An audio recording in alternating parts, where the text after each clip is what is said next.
My parents always called me just a lowly teacher, like my life was a small thing that didn't matter. Then a student collapsed. A charity lied. And I followed the paper trail they thought I'd never dare to touch. I didn't plan to become a whistleblower. I just wanted to protect my kids. But the night I stepped onto national television, I saw my father's face in the crowd, and I realized who had really been signing the deals. The red ink on the page was not a correction. It was a conversation. That was how I always viewed it. Anyway, while the rest of the world saw grading papers as the drudgery of the teaching profession, I saw it as the only time during the day when anyone actually listened to me without interrupting.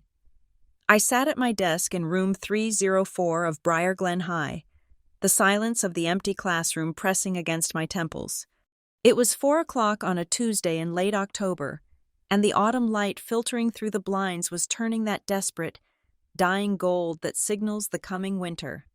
Outside, the football team was running drills, their shouts muffled by the double-paned glass, a rhythm of organized ambition that defined this town. Briar Glen was the kind of place where success was a contact sport. It was a town of manicured lawns and even more manicured reputations, where the parents drove luxury SUVs that cost more than my annual salary, and the children were groomed for Ivy League acceptances before they were out of diapers. And here I was, Eliza Perry, 33 years old, standing on the sidelines of the American dream, teaching breathless interpretations of The Great Gatsby to 17-year-olds who were too rich to understand that Gatsby was a tragedy. Not an instruction manual. I picked up the next essay. It belonged to Leo, a quiet, lanky boy who sat in the back row and usually wore hoodies that were 2 sizes too big, as if he were trying to disappear inside the fabric. I frowned. The first paragraph was a mess of fragmented sentences and incoherent thoughts. This was not like him. Leo was sharp, observant, the kind of student who did not speak often but, when he did, made the whole room go quiet. 2 weeks ago, he had written a piece on Hamlet that had nearly made me weep with its insight into grief. This paper in front of me looked like it had been written by someone whose hands were shaking. I set the pen down. My phone buzzed on the desk, vibrating against the laminate wood. I did not need to look at the screen to know who it was, but I looked anyway. Mom, the text was short. Do not be late for dinner. Your father has news. My stomach tightened, a familiar reflex that I had developed somewhere around age 7 and had never managed to unlearn. Sunday dinners were mandatory in the Perry household, but this was a Tuesday. A special summons meant a performance was required. I typed back, leaving soon. I packed my bag, sliding Leo's essay into a folder marked to review. I needed to catch him tomorrow. I needed to ask him why his eyes had looked so glassy in second period, and why he had stopped raising his hand. But first, I had to survive my family. The drive to my parents' house took 20 minutes. Ascending from the modest, dense streets where the teachers and nurses lived, up into the winding, wooded hills of the highlands, the houses grew larger with every turn, the driveways longer, the gates more imposing. My parents lived in a sprawling colonial revival that looked less like a home and more like a brochure for a life no one actually lived. I parked my 10-year-old sedan on the street because my father did not like oil stains on his pavers. Walking up the driveway, I smoothed my skirt. It was a sensible wool blend, professional and sturdy. My mother would hate it. I let myself in. The air inside smelled of beeswax and expensive lilies. Eliza, is that you? My mother called from the dining room. I am here, I said, hanging my coat in the foyer. I walked into the dining room. The table was already set with the good china, the one with the platinum rim that we were not allowed to touch as children. My brother, Nathan, was already seated, swirling a glass of red wine with the casual arrogance of a man who knows his seat at the table is permanent. Nathan was 36, 3 years my senior, and he was everything I was not. He was a vice president at a boutique finance firm in the city. He wore suits that were tailored to his frame. He drove a German sports car, and he had never, in his entire life, second-guessed his right to exist. "Hey, Liz," Nathan said, not looking up from his phone. You look tired. Long day, I said, taking the seat opposite him. Our mother, Catherine, swept in from the kitchen. She was 60 but fought it with the ferocity of a cornered animal Pilates. Serums, strict diets, and a wardrobe that cost more than the gross domestic product of a small island nation. Your hair, Eliza, she said by way of greeting. It is just so flat. It is raining. Mom, she sighed, placing a platter of roasted lamb on the table. Appearance is a discipline. Darling, it is not weather-dependent. My father, Robert, entered last. He was a tall man with silver hair and a handshake that could crush walnuts. He had made his money in commercial real estate, carving up the landscape of the county into strip malls and office parks. To him, land was not earth. It was square footage waiting to be monetized. He sat at the head of the table, unfolded his napkin, and looked at me. I see you are still driving that rattling tin can, he said. I could hear the engine from the study. It gets me to work. Dad, I said, keeping my voice level. Work, he scoffed, reaching for the wine bottle. You call it work. I call it charity with a pension. And there it was. We had not even started the salad. And I was already being reduced to the family anecdotal failure. Robert, be nice, my mother said, though her tone suggested she agreed with him. We are celebrating tonight. I looked at Nathan. What are we celebrating? Nathan finally put his phone down, a smirk playing on his lips. Just closed the deal on the Kensington acquisition. The firm is bumping me up to senior partner. My mother clapped her hands together. A sharp, brittle sound. Oh. Nathan. That is wonderful. I knew they would recognize your talent eventually. Congratulations, I said, and I meant it. Mostly, Nathan worked hard. Even if his work involved moving imaginary money from one pile to another, the bonus alone is going to cover the renovation on the lake house, Nathan added, taking a sip of wine. And I'm finally upgrading the boat. My father beamed. That is my boy. Real value. You create real value. Nathan, that is what the world rewards. He turned his gaze back to me, the warmth vanishing from his eyes. You know, Eliza, I was talking to Jim Miller on the golf course today. He is looking for a tutor for his granddaughter, SAT prep. He is willing to pay $100 an hour. I felt the heat rise in my cheeks. Dad, I am a full-time teacher. I have 150 students. I do not have time to tutor. Make time, he said, cutting into his lamb. It is real money. Eliza, cash, not that pittance the state throws at you. You could actually afford a car that does not sound like a lawnmower. I teach literature. Dad, I teach children how to think. That has value. He laughed, a short, barking sound. Value is determined by the market. Eliza, if the market valued what you did, they would pay you for it. You are basically a glorified babysitter for teenagers who would rather be on TikTok. I gripped my fork until my knuckles turned white. It was the same argument we had been having for a decade. To Robert Perry, net worth was synonymous with self-worth. If you did not generate capital, you were essentially invisible. It is honest work, I said quietly. It is small work, he corrected. You aimed low. Eliza, you always have. You had the grades for law school. You had the head for business. But you chose this. He waved his fork in the air, encompassing my entire existence in a gesture of dismissal. Just a teacher, my mother murmured, pouring herself more wine. It is a noble sacrifice, I suppose, though I do wish you would not wear those cardigans. They make you look so dowdy. I looked down at my plate. The lamb was perfectly cooked, pink and tender, but it tasted like ash in my mouth. I wanted to scream.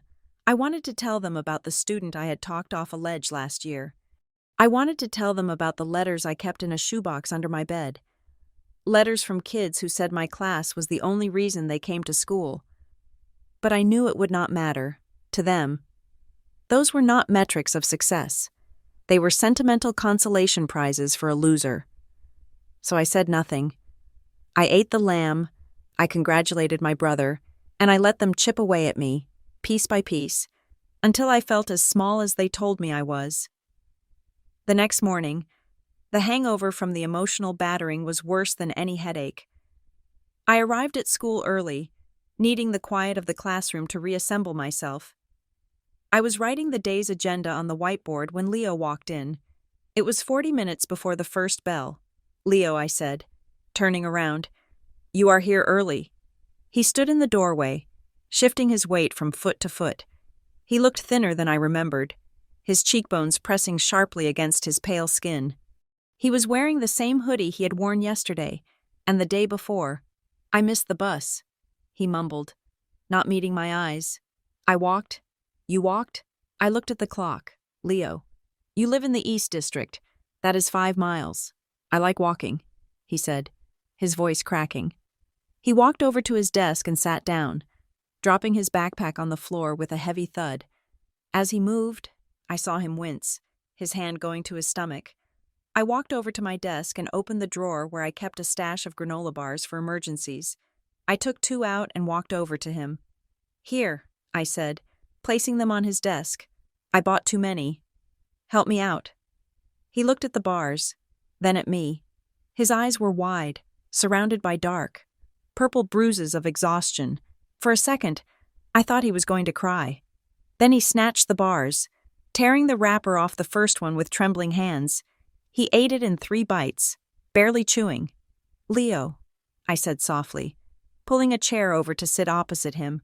"What is going on?" "Nothing," he said, his mouth full. "I am fine. Your essay." I said, "It was not like you, and you are walking to school, and you are hungry." He stopped chewing. He swallowed hard, looking down at his sneakers. "My dad's car broke down. It is the transmission. It cost $2,000 to fix. He can't get to the warehouse for his shifts without it. So he lost the job last week." I felt a cold stone settle in my gut. "Oh, Leo, we are tight right now," he said, his voice dropping to a whisper. "Mom is picking up extra cleaning shifts, but the rent went up, and, yeah, it is fine. We are figuring it out." He looked up at me, and the panic in his eyes was raw and terrifying. It was the look of a child who has been forced to carry the weight of a collapsing world. "Ms. Perry," he said, "I can't fail this class. If I lose my GPA, I lose the college track. I have to get a scholarship. It is the only way out." "You are not going to fail," I promised him, my voice fierce. "We will fix the essay. But Leo, you need to eat, and you need to get to school safely." "I am fine," he insisted, but his stomach gave a loud, treacherous growl. I remembered the email we had received at the start of the semester, the Bright Steps Fund. It was the district's pride and joy, a charitable initiative funded by local donors specifically to help students in crisis. It was supposed to cover things like transportation, meals, and emergency costs for families hitting a rough patch. "Leo," I said, "have you heard of the Bright Steps Fund?" He shook his head. "I am going to get you an application form." I said, "It is for exactly this kind of thing. They can help with a bus pass and grocery vouchers while your dad finds work." He looked doubtful. "I don't want charity. It is not charity." I lied. "It is a student support grant. You earned it by being a good student. Let me handle it." He nodded slowly, the tension in his shoulders releasing just a fraction. I spent my prep period marching down to the guidance office. The office was a chaotic hub of ringing phones and weeping teenagers, presided over by the administrative assistants who wielded more power than the principal. "I need a Bright Steps application," I told the receptionist. She pointed to a plastic display rack on the wall. I grabbed one and filled it out right there. Leaning against the counter, I detailed Leo's situation: father unemployed, transportation issues, food insecurity. It was a textbook case for support. I handed it to Mrs. Gable, a veteran counselor who had been at Briar Glen since the building was constructed. She had hair the color of steel wool and a tolerance for nonsense that hovered around 0. She looked at the name on the form, Leo Vasquez. She read, "Good kid, quiet, He is struggling. Joyce, I said. He walked 5 miles to school today. He is hungry. She sighed, taking the paper. I will put it in the pile. Eliza. But don't hold your breath. What does that mean? I asked. The fund is flushed. I saw the newsletter. They raised record numbers at the spring drive. Mrs. Gable looked around, then leaned in closer, lowering her voice. The approval process has changed. Since the new board took over, the criteria are opaque. Opaque, I repeated. He has no food. Joyce, that seems pretty transparent to me. She gave me a look that was half pity, half warning. Just manage his expectations. Okay, and yours. Don't poke the board's pet charity. I frowned, but I left it at that. I assumed she was just being her usual cynical self. I was wrong.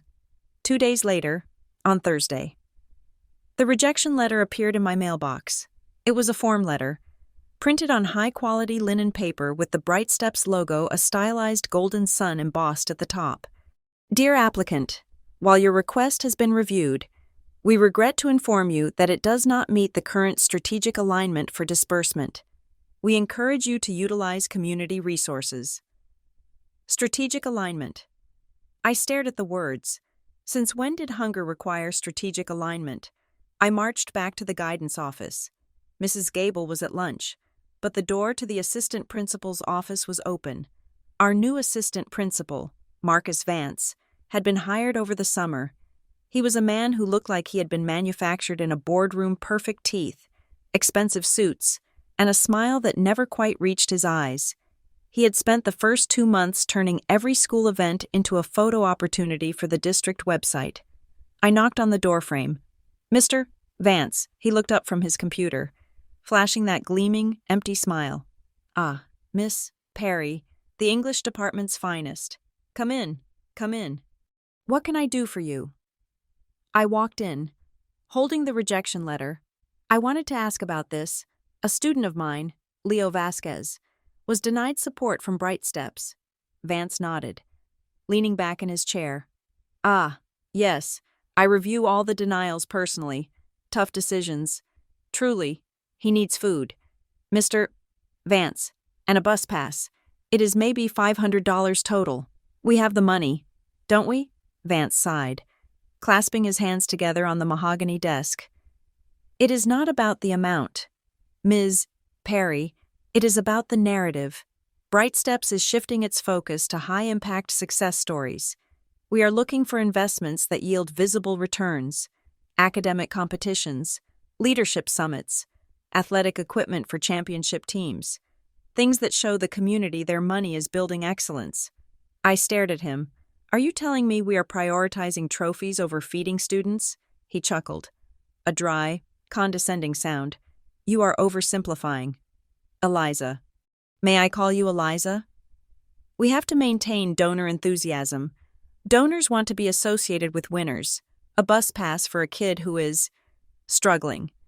It is not exactly a gala-ready story. I felt a flash of heat in my chest. Leo is an honor student. He is a winner. He is just hungry. And we sympathize, Vance said, his voice dropping to a smooth, soothing register. But the board has given clear directives. We are building a brand here at Briar Glen. We need you on board with that. In fact, I was hoping you would help organize the student testimonials for the upcoming fall fundraiser. We need articulate kids to tell the donors how great the school is. He pushed a stack of flyers across the desk toward me. Take these. Hand them out. Get the kids excited about the vision. I looked at the flyers. They featured stock photos of smiling, diverse teenagers holding trophies, with the slogan, Bright Steps Fueling the Future. I took the flyers, not because I agreed, but because I knew that arguing with a man like Vance was like shouting at a billboard. He did not hear you. He just projected his message louder. I left his office feeling sick. That afternoon, the copier in the faculty workroom jammed. It was a massive, temperamental beast that broke down at least twice a week. I was trying to copy a worksheet on transcendentalism, but the screen flashed Paper Jam Tray 3. I groaned and yanked the drawer open. I reached into the guts of the machine. pulling out the crumpled mess of paper that was clogging the rollers. As I smoothed out the pages to throw them away, I froze. They were not my worksheets. It was a spreadsheet. It looked like a draft of a grant approval list for Bright Steps. It must have been left in the feeder by Vance's secretary. I scanned the rows. Grant ID 405. Lake Point Lacrosse Camp Sponsorship. Applicant Hunter Sterling. Amount $2,500. Status approved. Hunter Sterling. I knew him. He drove a brand new Jeep to school. His father was on the school board. Grant ID 406, Summer Leadership Retreat in DCRC. Applicant Sarah Miller. Amount $3,000. Status approved. Sarah Miller, the granddaughter of the man my father played golf with, the man who wanted to pay me cash to tutor her. I scanned down the list, my heart hammering against my ribs. Grant ID 412. Emergency Transport / Nutrition. Applicant Leo Vasquez. Amount $450. Status denied. Low priority. I felt the room tilt. This was not just strategic alignment. This was theft. They were taking money donated for the students and funneling it back to the children of the wealthy. The connected. The people who sat in the VIP boxes at the football games. I looked at the door. The hallway was empty. I should shred it. That was what a good, obedient teacher would do. I should shred it and forget I ever saw it.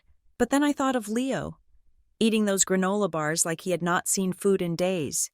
I thought of my father, laughing at my small job. I folded the paper and slipped it into my bag, sandwiched between my gradebook and a copy of The Crucible. I did not sleep that night. Every time I closed my eyes, I saw the spreadsheet. Saturday came, and with it, the obligation to visit my parents again. My mother had insisted I come over to pick up some old coats she was donating. "Eliza, you are just in time," my mother chirped as I walked into the kitchen.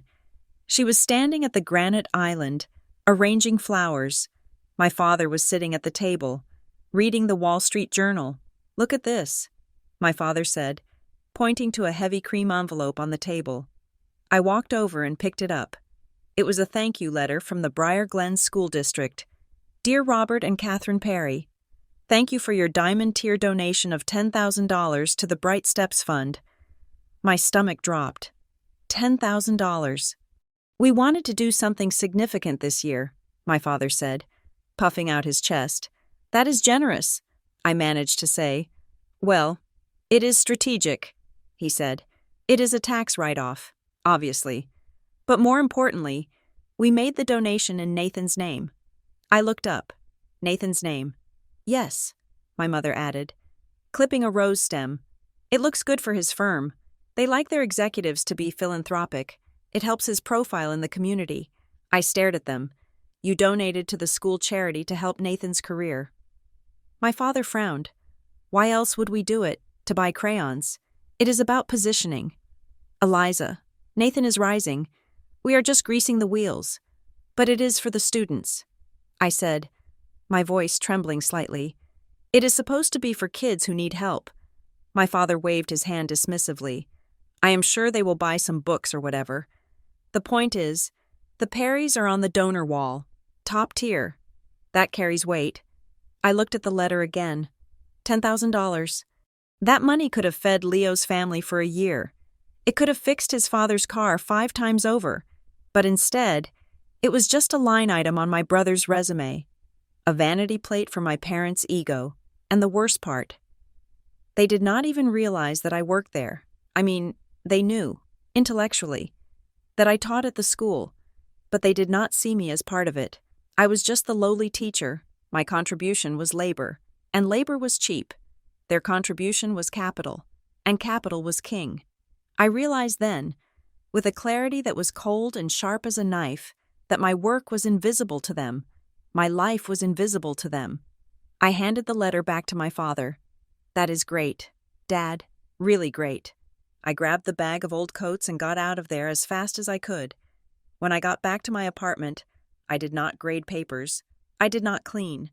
I went to my desk and pulled out a fresh notebook. It was a black composition book, the kind with the speckled cover. I opened it to the first page. I took the folded spreadsheet from my bag and taped it onto the left side. On the right side, I picked up a pen and wrote the date, October 24th. Fact: Hunter Sterling received $2,500 for lacrosse camp, his family vacations in Aspen. Fact: Leo Vasquez was denied $450 for food. His father lost his job. Fact: My parents donated $10,000 to buy my brother's status, believing the money buys influence. I stared at the ink. I was not an investigative journalist. I was not a lawyer. I was just a teacher who was tired of being told she didn't matter. I was terrified. If Vance found out I had that paper, I would be fired. If my father found out I was questioning his generosity, I would be disowned. But I thought of Leo walking 5 miles in the rain. I closed the notebook and shoved it into the bottom drawer of my desk, underneath a stack of old yearbooks. I turned the key in the lock. I wasn't going to take them down. I couldn't. I was too small. But I was going to watch, and I was going to write it all down. Because if there was one thing a literature teacher knew, it was that every story eventually reached a climax. And I wanted to be ready when this one did. The address Leo had given me was in the Ironwood district, a grid of tired, shingled duplexes that sat in the shadow of the old textile mill.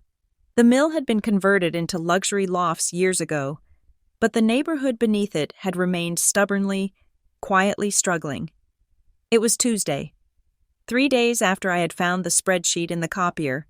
The sky was a bruised purple, threatening rain. As I parked my car in front of a house with peeling yellow paint, a tricycle lay overturned in the patchy grass, one wheel spinning lazily in the wind. I knocked on the door. It opened almost immediately, as if someone had been waiting on the other side, hoping for a miracle or dreading a debt collector. A man stood there. He was younger than I expected, maybe late 30s, but his face was lined with the kind of exhaustion that sleep cannot fix. He wore a faded mechanic's jumpsuit with the name Hector embroidered on the pocket. "Mr. Vasquez?" I asked. "I am Eliza Perry. I am Leo's English teacher." His eyes widened, and for a second, I saw panic. "Is he okay? Is he in trouble?" "No," I said quickly. "He is fine. He is safe. I wanted to speak with you about the support application." The tension in his shoulders dropped, replaced by a heavy, resigned slump. "Oh, come in, please." The apartment was small but meticulously clean. The smell of bleach and lemon cleaner hung in the air, fighting a losing battle against the scent of old damp wood. There were piles of paper on the kitchen table bills, I assumed stacked with military precision. A slow cooker bubbled on the counter, smelling of beans and onions. "Mr. Vasquez gestured for me to sit at the table. He remained standing, rubbing his hands on his pants. "I told Leo not to bother you," he said, his voice rough. "I told him we would figure it out." "Mr. Vasquez," I said, keeping my voice soft. "Leo is a brilliant student. He has a real future, but I can see he is fading. He is hungry. He is walking 5 miles to school. I know," he said, and the word cracked in the middle. "I know." He pulled out a chair and sat down heavily. "We were promised," he said, looking at his hands. "When the school year started, we got a pamphlet. Bright Steps. It said, 'No family left behind.' It said to call if we had a temporary hardship." I nodded. "And you called, I went in." He said, 2 months ago, just after the transmission blew. I met with a man, Mr. Vance." My stomach tightened at the name. "You met with the assistant principal. He was very nice." "Mr. Vasquez said. He shook my hand.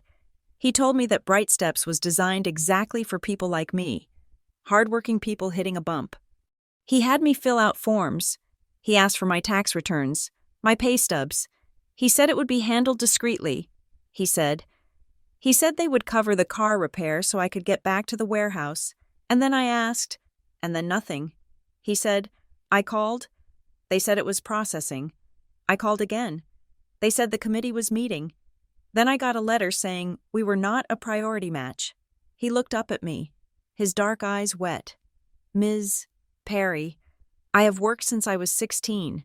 I have never taken a handout, but without the car, I can only work places I can walk to. I am working 2 cleaning jobs now, nights. But it is not enough for the rent and the food. If we lose this apartment, Leo has to switch districts. He drops out of the honors program. He won't drop out. I said firmly, we won't let that happen, but the anger was boiling in my gut. Vance had looked this man in the eye, promised him help, and then discarded him because a transmission repair was not a sexy enough story for the donor newsletter. I left the Vasquez home an hour later. I had left a grocery store gift card on the table when Hector went to the bathroom, tucking it under the salt shaker so he would not find it until I was gone. It was a Band-Aid on a bullet wound, but it was all I had. That night, I sat at my computer, I typed a draft, deleted it, and typed it again. I knew I had to be careful. I could not mention the spreadsheet I had stolen. I had to play dumb. Subject inquiry regarding student support application criteria. Dear Mr. Vance and District Administration, I am writing to formally request clarification on the current criteria for Bright Steps disbursements.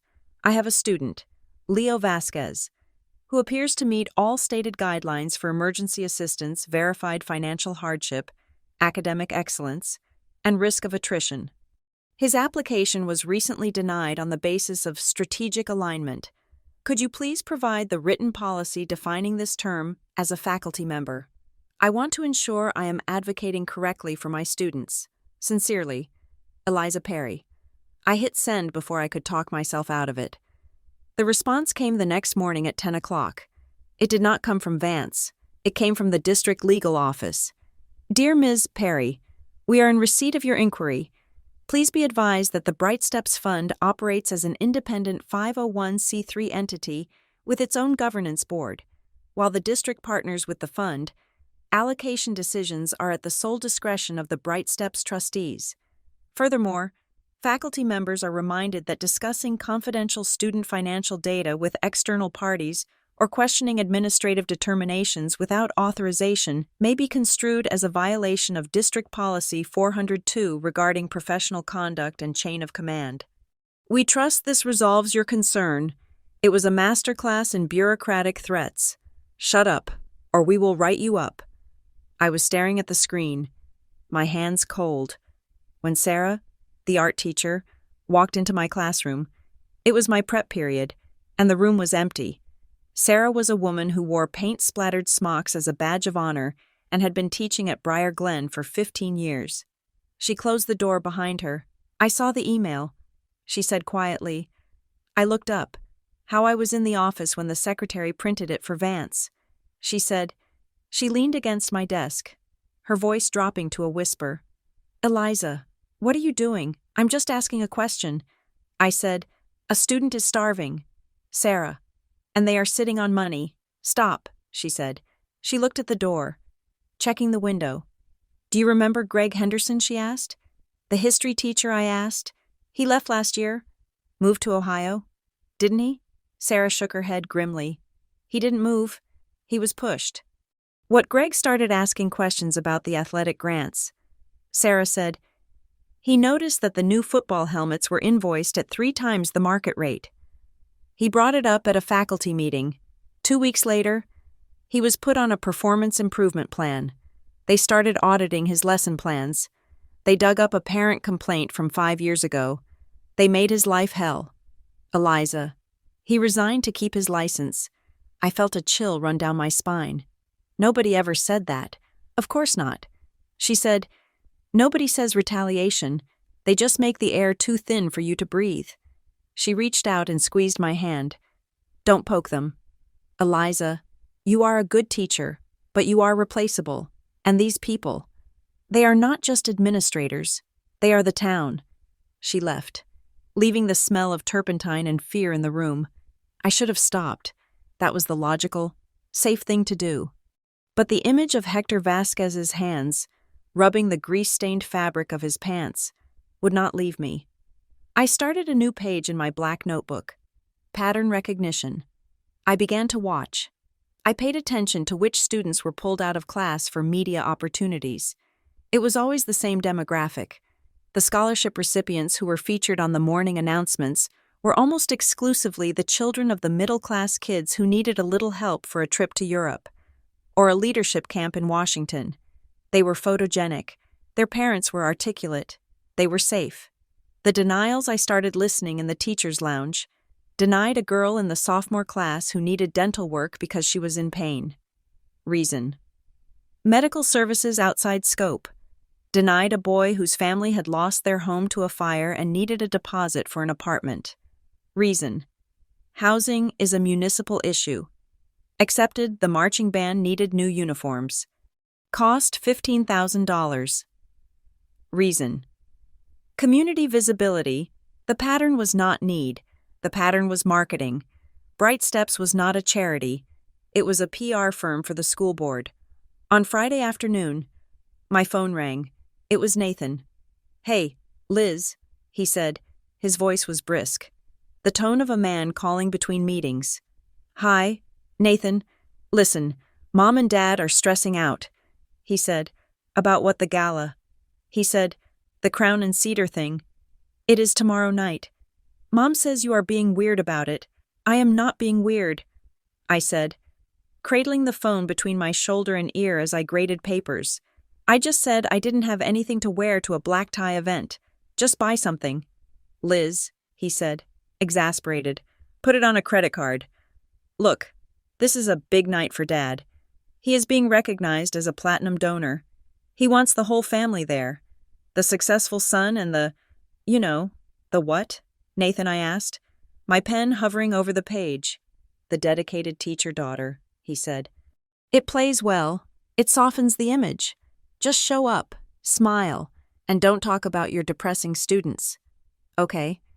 We are trying to have a good time." I closed my eyes. Softens the image. I was a texture. I was a prop to make their greed look like benevolence. "I will be there," I said. "Good. 7 o'clock. Don't be late." The Crown and Cedar Gala was held at the Briar Glen Country Club. It was a place I had not set foot in since my high school prom. A sprawling estate of stone and glass overlooking the 18th green. I wore a navy blue dress I had bought at a consignment shop. It was elegant enough to pass, but simple enough to disappear, which was exactly what I wanted. The ballroom was transformed. The lighting was amber and soft, hiding the wrinkles of the wealthy and the cracks in their morality. Tables were draped in heavy gold silk. Centerpieces of white hydrangeas and cedar branches towered over the plates. My parents were holding court near the bar. My father was wearing a tuxedo that cost more than my car. My mother was glittering in emeralds. "Eliza." My mother cried when she saw me. Her voice shrill with performance. "You made it. And you look fine. Hello, Mom, Dad." My father nodded at me, swirling his scotch. "Try not to drink too much. Eliza, we have the superintendent at our table. I don't want any loose talk. I haven't had a drop." "Dad." "Good. Keep it that way." Nathan appeared, looking effortless in his tux, a glass of champagne in hand. He winked at me. "See, not so hard. Just stand there and look noble." I drifted away from them as the room filled up. I felt like a spy in enemy territory. The air was thick with the smell of expensive perfume and roasting beef. I moved toward the edge of the room, near a pillar, where I could watch. I saw the members of the school board. There was Richard Sterling, the board president, Hunter Sterling's father. He was a large man with a red face and a booming laugh. He was talking to Vance. I moved closer, pretending to examine a silent auction item, a signed guitar. "We are controlling the narrative," Sterling was saying, his voice carrying over the low hum of jazz. "The numbers look fantastic.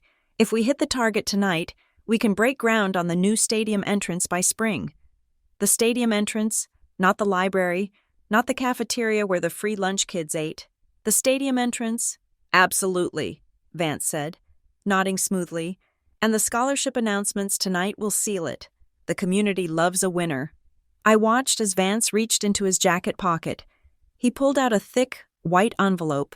It was sealed. He handed it to Sterling. The transfer was quick, practiced. It didn't look like a document transfer. It looked like a transaction. Sterling slid the envelope into his own pocket without looking at it. He clapped Vance on the shoulder. Good man. Marcus, we will make sure the renewal of your contract is expedited. My breath hitched. Quid pro quo. It was happening right in front of me. Under the chandeliers. Dinner was served. I sat at my parents' table, picking at my filet mignon. The superintendent, a nervous man named Dr. Reeves, sat across from me. He spent the entire meal agreeing with whatever my father said. Finally, the lights dimmed. Vance took the stage. He looked perfect in the spotlight, the embodiment of modern education leadership. Welcome, friends, to the Crown and Cedar Gala, he announced. Applause rippled through the room. Tonight, we celebrate excellence. Thanks to your generosity, Bright Steps is changing lives. He went on for 10 minutes, spouting buzzwords about synergy and empowerment. Then, he invited Sterling to the stage. Sterling lumbered up to the microphone. Thank you. Marcus, tonight, we are thrilled to announce 3 new emergency scholarships for students who exemplify the spirit of Briar Glen. I sat up straighter. Maybe I was wrong. Maybe they were actually going to help someone who needed it. The first scholarship, the Future Leaders Grant of $5,000, goes to Sarah Miller. Applause. Sarah Miller walked on stage, beaming. She was the girl whose grandfather played golf with my father. The girl who was already going to a leadership retreat on the fund's dime. The second scholarship, the Sterling Athletic Excellence Award. The crowd chuckled. Goes to a young man who shows promise on and off the field. Hunter Sterling. The room erupted in applause. Hunter jogged onto the stage, high-fiving his dad. I felt like I was going to throw up. He was giving the money to his own son. It was labeled a scholarship, but it was a kickback, a tax-free transfer of wealth from the donors back to the board members' families. And the third, Sterling said, grinning, the Arts and Innovation Grant. This goes to a student who has shown remarkable creativity, the niece of our generous donor, Mr. Klein. Emily Klein. I looked at the table next to us. Mr. Klein owned the largest construction firm in the county, the firm that was likely bidding on the stadium entrance. It was a circle, a perfect closed circle of money. The donors gave to the fund to look good. The fund gave the money back to the donors' children or interests. The board members took their cut in influence and contracts, and the students like Leo. They were just the excuse. They were the starving faces on the brochure that convinced the town to open its wallet, only to be left hungry when the check cleared. I stood up. Eliza, sit down, my mother hissed. I have to use the restroom. I lied. I walked out of the ballroom, my heels clicking on the marble floor of the lobby. I needed air. I needed to scream. I saw Vance walking toward the cloakroom. He was alone, checking his phone. Mr. Vance, I called out. He stopped and turned. His smile was still in place, but his eyes were cold. Ah, Eliza. Enjoying the evening, I walked up to him. My heart was hammering so hard I thought he could hear it. I saw the awards. I said, Hunter Sterling, Sarah Miller. Wonderful kids, Vance said. Truly the best of Briar Glen. They are wealthy. Mr. Vance, I said, my voice shaking. Hunter drives a $50,000 car. Sarah lives in the Highlands. Meanwhile, I have a student who can't afford lunch. Vance slipped his phone into his pocket. He took a step closer to me. He was not smiling anymore. We have had this conversation. Eliza, no. You had a conversation. I said, I am having a realization. This isn't about the students, is it? It is about the parents. It is a slush fund for the country club set.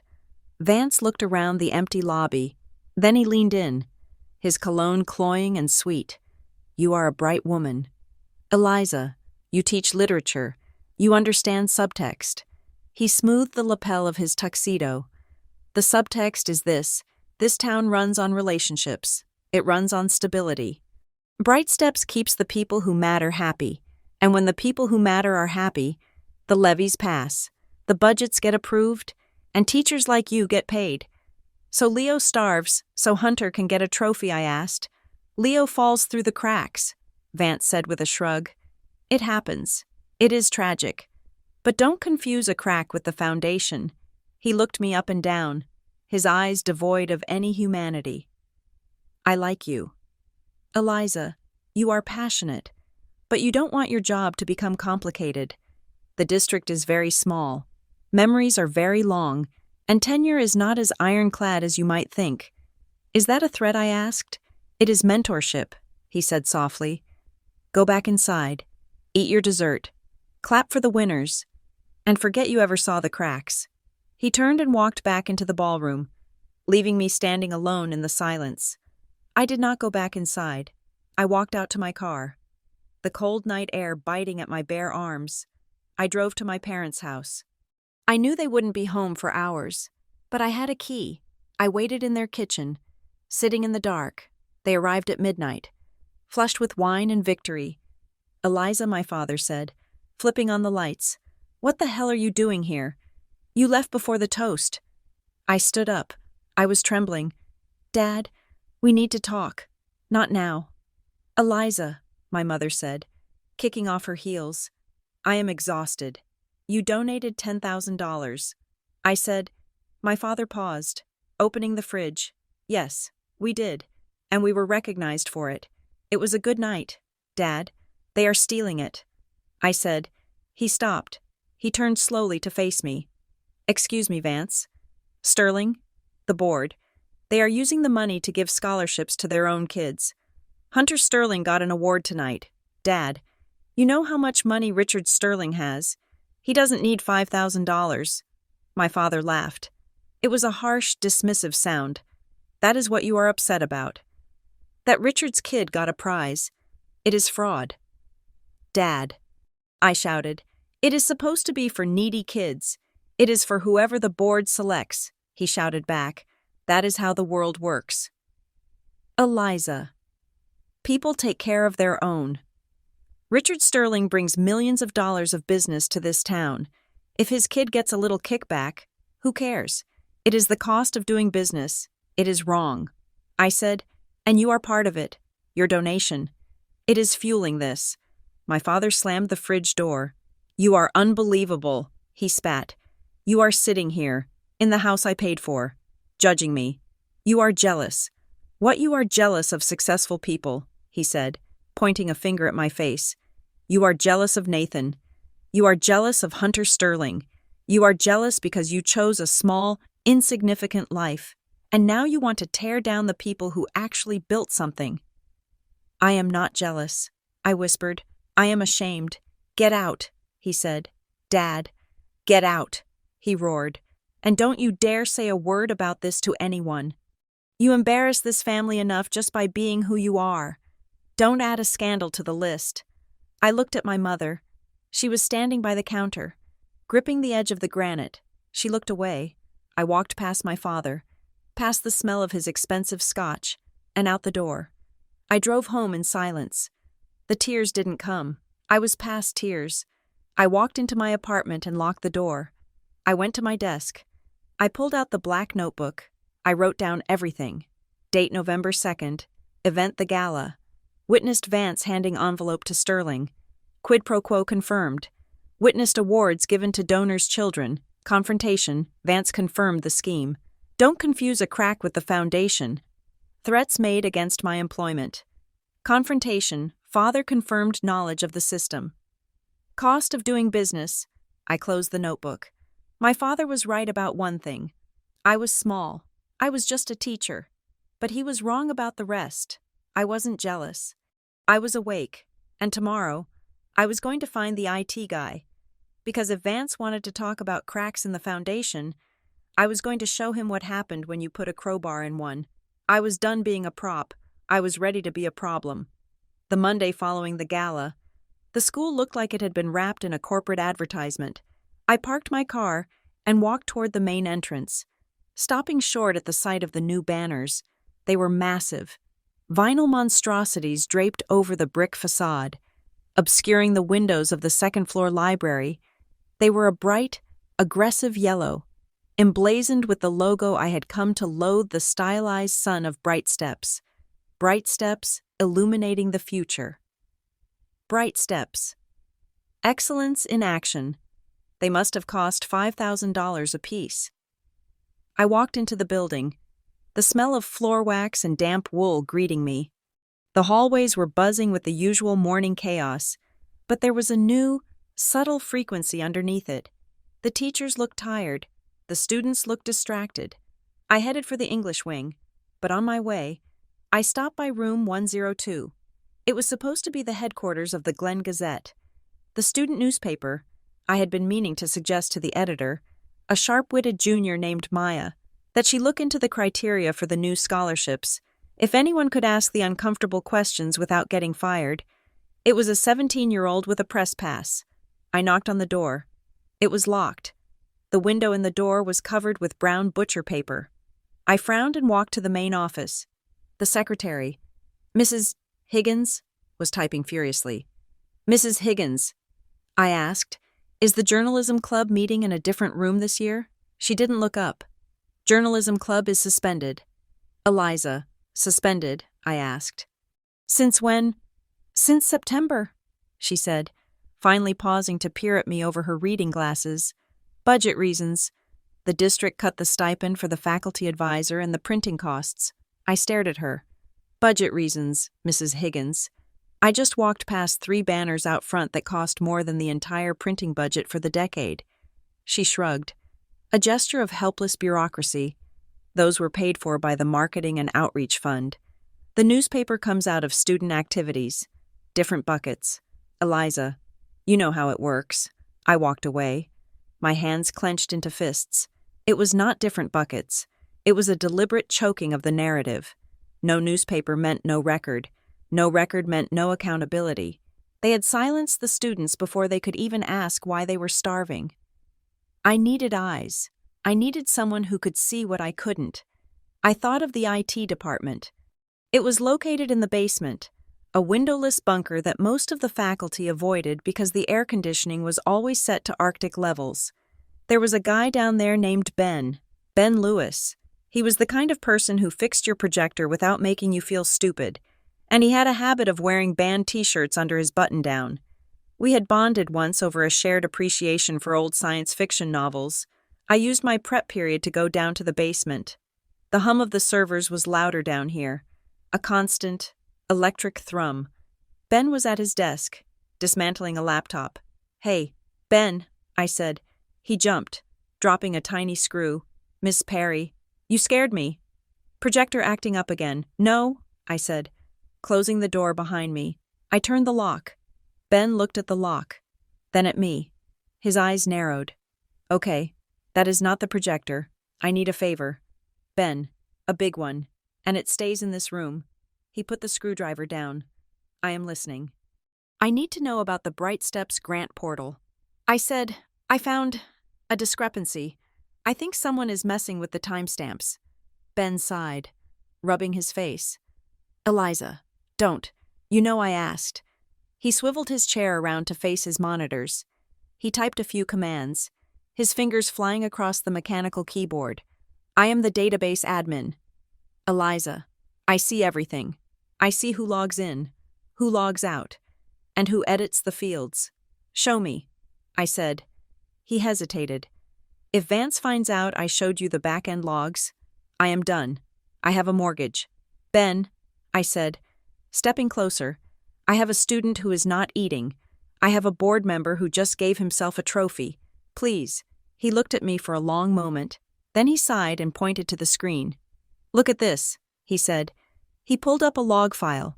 It was a wall of text, date stamps, and user IDs. This is the application for grant ID 405, he said. The lacrosse camp. Look at the submission date. I squinted. September 15th. 11:59 p.m. That is the deadline, right? I asked. Ben nodded. Now look at the metadata for the file creation. He highlighted a line. Created September 20th. Modified September 22nd. They uploaded it 5 days after the deadline. I whispered, Yup, Ben said. And look at the user ID who authorized the backend override to accept a late submission. User mvance_admin. Vance. Now look at this one, Ben said. His voice tight. Grant ID 412, Leo Vasquez. He pulled up another log. Status pending review. Edit log. September 25th. User mvance_admin. Action change status from pending to denied. Reason code 7, discretionary. Edit log. October 2nd. User mvance_admin. Action deleted pending history. He deleted the history I asked.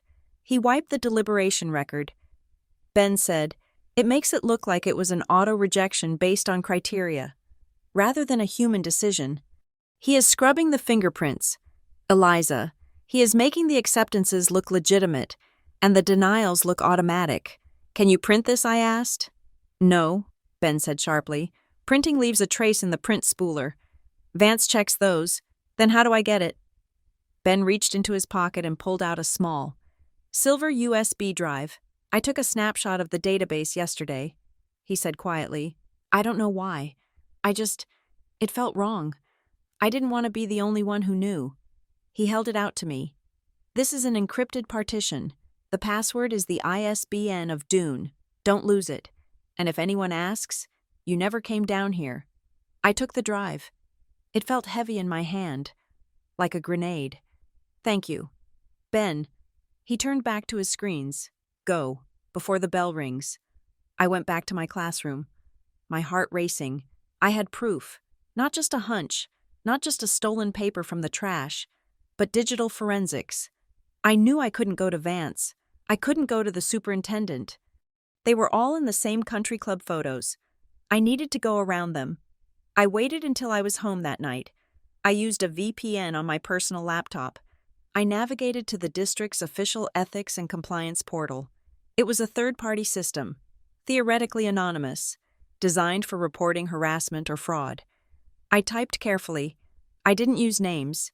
I described the pattern: irregularities in grant timestamps, override of eligibility criteria by senior administration, discrepancies between donor intent and fund disbursement.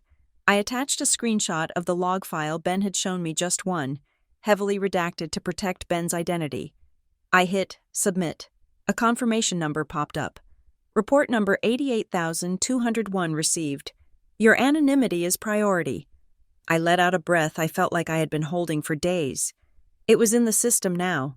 They would have to investigate. An external auditor would see it. I went to sleep feeling a strange, fragile hope. The reprisal took exactly 48 hours. On Thursday morning, during my third period American literature class, the intercom buzzed. "Ms. Perry, please report to the principal's conference room immediately. Ms. Davis will cover your class." The students looked up. Being called to the office in the middle of a lesson was the universal signal for trouble. I walked down the hallway, my stomach churning. When I entered the conference room, Principal Miller was there, so was Vance, and, terrifyingly, the district's human resources director, a woman I had only met once at orientation. "Sit down, Ms. Perry," Principal Miller said. He did not look at me. He was staring at a file folder on the table. I sat. "What is this about?" "We have received a number of complaints regarding your classroom management," Vance said smoothly. I blinked. "Complaints from whom? My evaluations have always been exemplary." "From parents," Vance said, "and students. Reports of a chaotic environment, lack of structure, inappropriate discussions regarding personal matters during instructional time." "That is a lie," I said, my voice shaking. "I stick to the curriculum. My students are respectful." The HR director adjusted her glasses. "Ms. Perry, we take these allegations seriously. When there is a pattern of instability, we are required to intervene. We are placing you on a performance improvement plan, effective immediately. A P. IP." I felt the blood drain from my face. A PIP was the first step to firing. It was the kiss of death. "This is retaliation," I said, looking directly at Vance. "I submitted a report to the ethics portal 2 days ago. Now suddenly, I am incompetent." Vance's face didn't move. He looked at the HR director. "I am not aware of any report," he said calmly. "The ethics portal is anonymous. Ms. Perry, if you submitted something, we wouldn't know it was you. This meeting is solely about your professional conduct. It was gaslighting of the highest order. They knew. Of course they knew. The third-party system probably forwarded the IP addresses straight to the district server. We will be conducting unannounced observations over the next 4 weeks. Principal Miller said, to support your growth. I walked out of the meeting with a piece of paper in my hand that listed my deficiencies: failure to maintain professional boundaries, inconsistent lesson pacing. It was a fabrication, but it was a fabrication on district letterhead. The torture began the next day. Vance was in my classroom every single period. He didn't sit in the back. He walked around. He stood behind students while they were writing. He opened the blinds. He closed the blinds. Every time I spoke, I heard the click, click, click of his pen on his clipboard. Ms. Perry. He interrupted in the middle of my lecture on The Great Gatsby. Is this the most efficient way to discuss symbolism? Perhaps a graphic organizer would be more measurable. The students shifted in their seats, uncomfortable. They could feel the hostility. It was thick and humid in the room. My body began to react. Every time I heard footsteps in the hall, my shoulders seized up. I developed a tic in my left eye. I couldn't sleep. I was teaching with a gun to my head, and everyone knew it. On Tuesday evening, I received an email on my personal account from truthseeker_bg@gmail.com. Subject rumors, Ms. Perry. I run the blog, The Briar Glen Truth. I have been hearing whispers about money moving around the high school. I heard you might be the one asking questions. If you want to talk, off the record, let me know.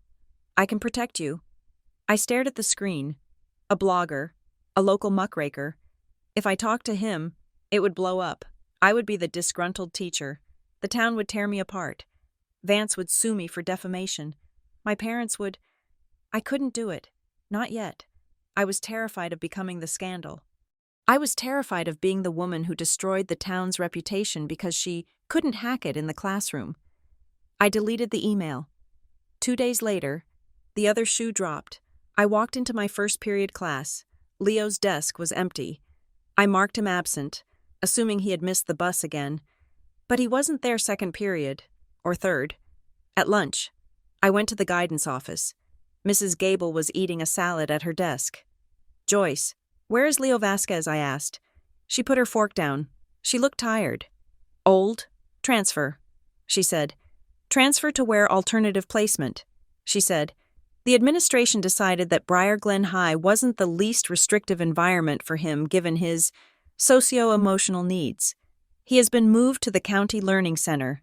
The County Learning Center was a warehouse for the kids the system had given up on. It was 40 minutes away. It was where they sent the fighters, the drug users, the dropouts. Leo is an honor student, I shouted.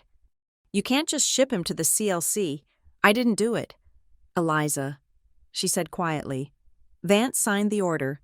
He cited resource consolidation. He said Leo needed more direct support than we could offer. They removed him. They realized I was fighting for him. So they took him off the board. They isolated him to punish me. I felt a wave of nausea so strong I had to grab the doorframe. I am sorry. Eliza, Mrs. Gable whispered. I walked back to my room. I sat in the dark. I had tried to help him, and I had made it worse. I had put a target on his back. My phone rang. It was my mother. Eliza, are you coming over tonight? I rubbed my eyes. Mom, I really can't. I have a headache. Oh, stop it, she said. You have to come.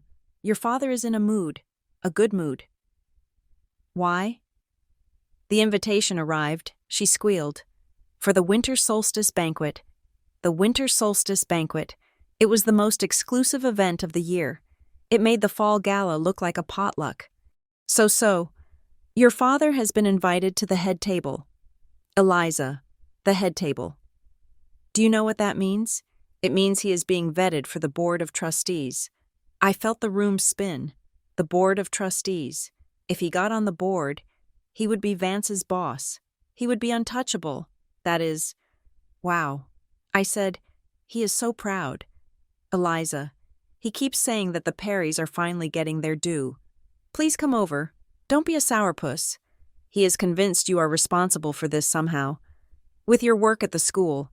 He thinks you put in a good word. I laughed, a dry, hysterical sound. He thinks I put in a good word.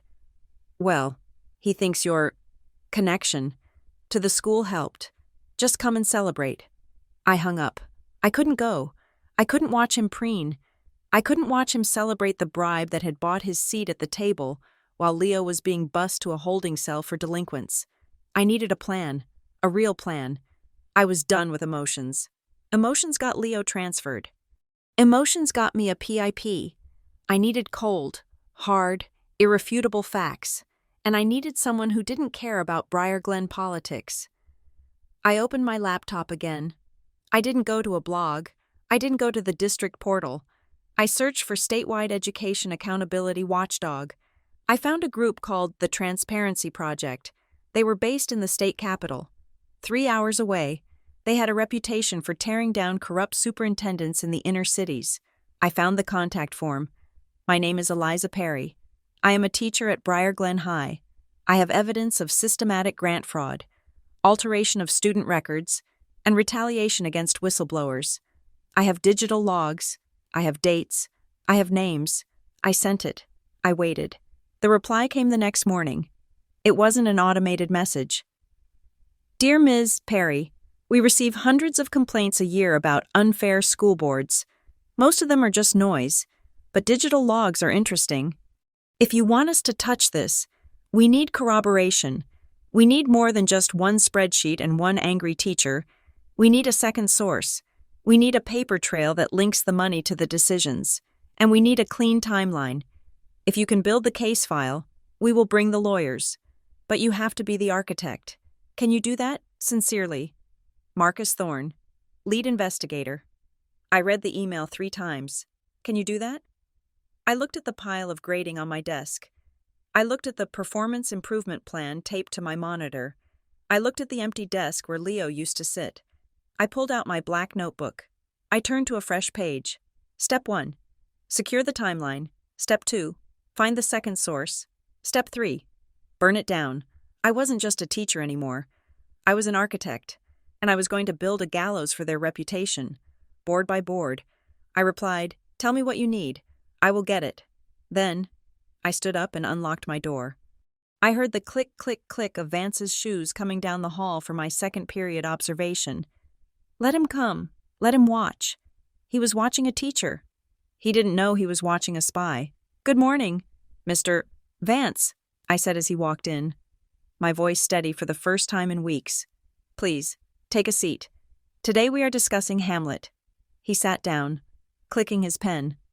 I smiled. Something is rotten in the state of Denmark. I wrote on the board, and I underlined it twice. The auditorium smelled of pine boughs and expensive perfume. It was the night of the Winter Choral Showcase, the second most important event on the Briar Glen social calendar, right behind the gala. The stage was awash in blue and silver gels, mimicking moonlight on snow. I stood in the wings, adjusting the collar of my blouse. I was there as a chaperone, a mandatory duty for all English faculty. My job was to ensure the students in the choir risers did not faint from locking their knees or smuggle energy drinks onto the stage.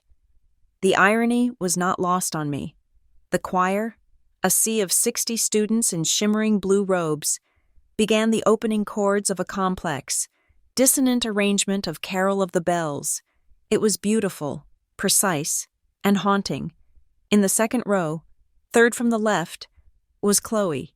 She was a junior in my American literature class. She was a quiet girl, diligent and sweet, who wrote poetry in the margins of her notebooks. Over the last month, I had noticed her clothes hanging loosely on her frame. I had noticed her sleeping in study hall. I had checked the Bright Steps log I was secretly compiling. Chloe's mother had applied for meal assistance in October after a medical bankruptcy. Status denied. Reason insufficient documentation. I watched her now. Her face was the color of old parchment. She was swaying slightly, out of rhythm with the rest of the sopranos. The music swelled. The crescendo hit. Chloe's mouth opened to sing the high note, but no sound came out. Her eyes rolled back in her head, stark white against the stage lights. She crumpled. It was not a graceful swoon like in the movies. It was a dead-weight collapse. She hit the wooden risers with a sickening, hollow thud that echoed through the microphone system, cutting through the harmony like a gunshot. Chloe, a student, screamed. The music stopped. The audience gasped a collective, horrified intake of breath. I was running before I made the conscious decision to move. I scrambled onto the stage, pushing past stunned teenagers in blue robes. Chloe lay in a heap, her limbs tangled. I dropped to my knees beside her. Her skin was cold and clammy. "Call 911," I shouted toward the wings. In the audience, the parents were standing, and then the phones came out. I saw the flash of cameras. I saw the glowing rectangles of smartphones held high, recording the spectacle. In Briar Glen, tragedy was content. Chloe's eyelids fluttered. She let out a low moan. "I haven't eaten," she whispered, so quietly I had to lean my ear to her lips to hear it. "I am sorry. Ms. Perry, I tried to wait until tomorrow. My heart shattered. Get back." It was Vance. He was on stage, breathless, his suit jacket flapping. He didn't look at Chloe. He looked at the audience. "Curtain," he barked at the stage crew. "Close the curtain." The heavy velvet drapes swung shut, blocking the view of the parents, but not before half the town had captured footage of a starving child collapsing at a school that boasted a multi-million-dollar endowment.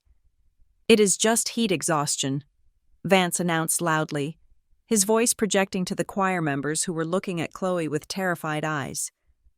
"It is hot under these lights. She is fine. Everyone stay calm." He looked at me, his eyes hard. "Get her to the nurse, Eliza, and keep her quiet." I looked down at Chloe. She wasn't hot. She was starving. By the next morning, the video was everywhere.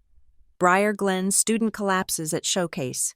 The comments section on the local community page was a wildfire of speculation. Drugs. Anorexia.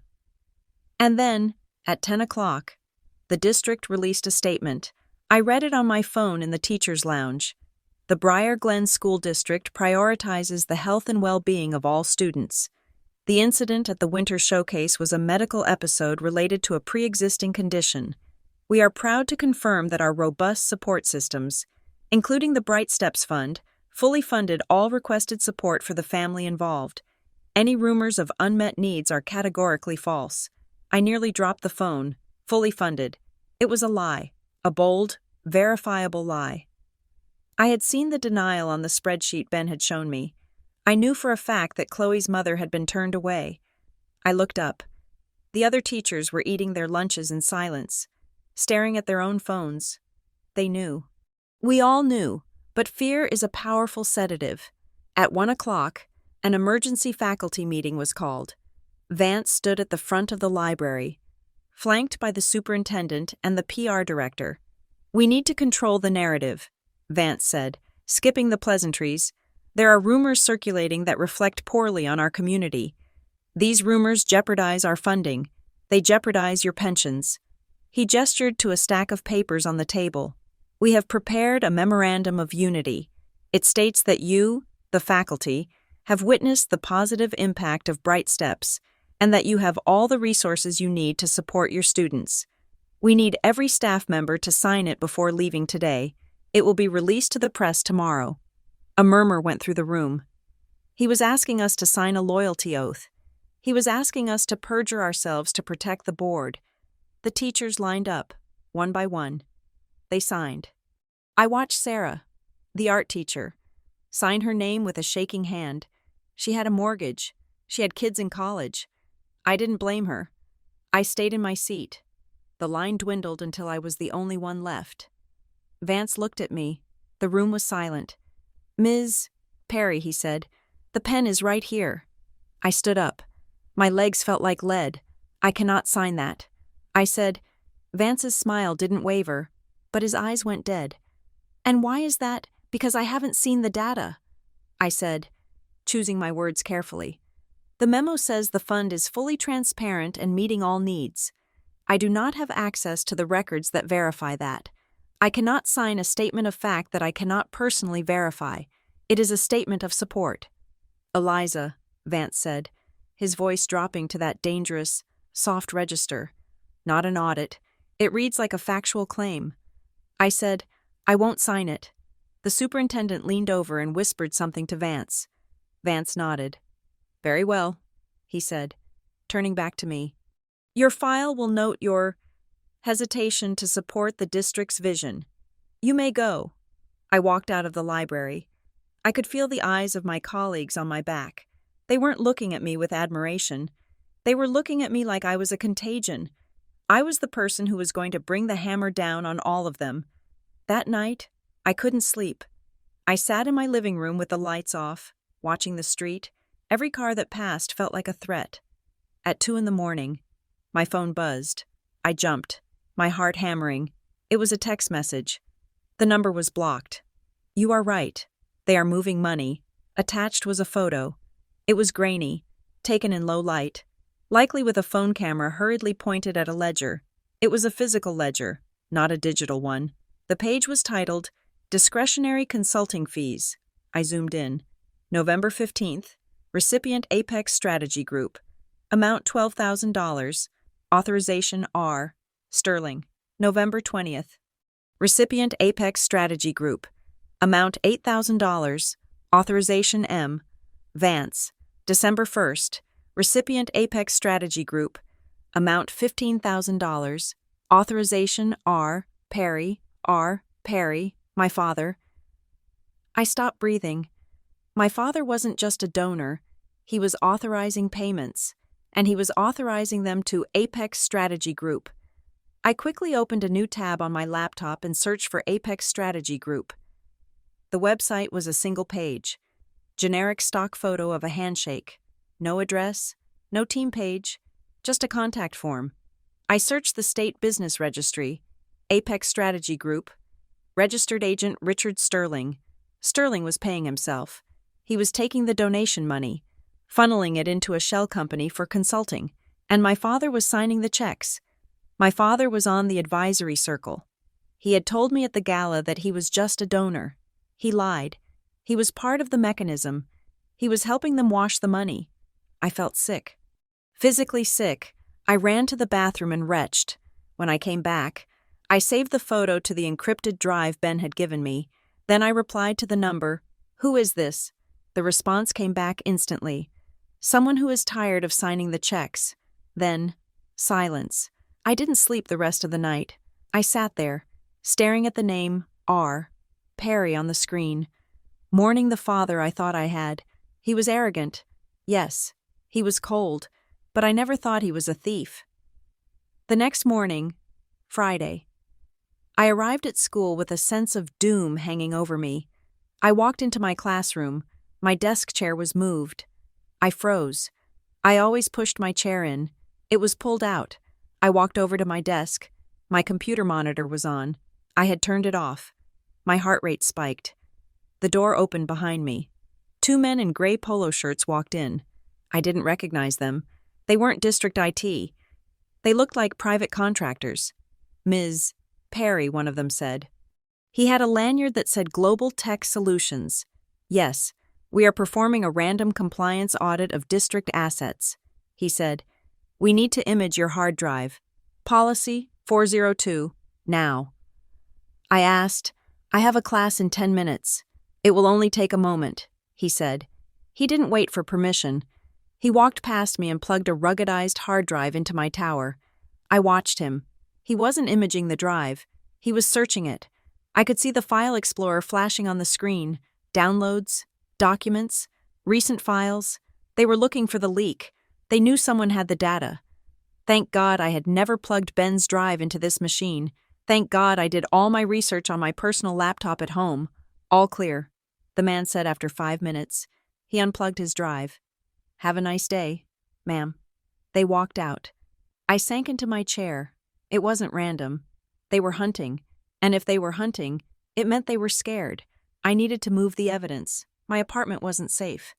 If they could audit my classroom, they could find a reason to enter my home. Or maybe my father would just let himself in with his key. I took the USB drive out of my purse. I put it in a Ziploc bag. I taped it to the inside of my travel mug, poured coffee over the sealed bag, and screwed the lid on. I taught the rest of the day on autopilot. At 3 o'clock, I went to the teachers' union office. The rep was a man named Dave, a chemistry teacher who had been around since the 70s. He listened to me in silence as I told him about the pressure to sign the memo and the random search. I didn't tell him about the ledger. I couldn't trust anyone that much. Dave took off his glasses and polished them on his tie. "Eliza," he said heavily, "you are in a dangerous spot.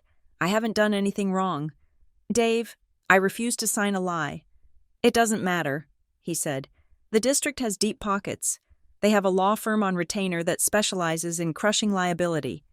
If they decide you are a liability, they won't fire you for cause. That is too messy. Then what will they do? They will find something else." He said, "Insubordination, hostile work environment, moral turpitude. They will make something up, and they will bury you in paperwork until you resign."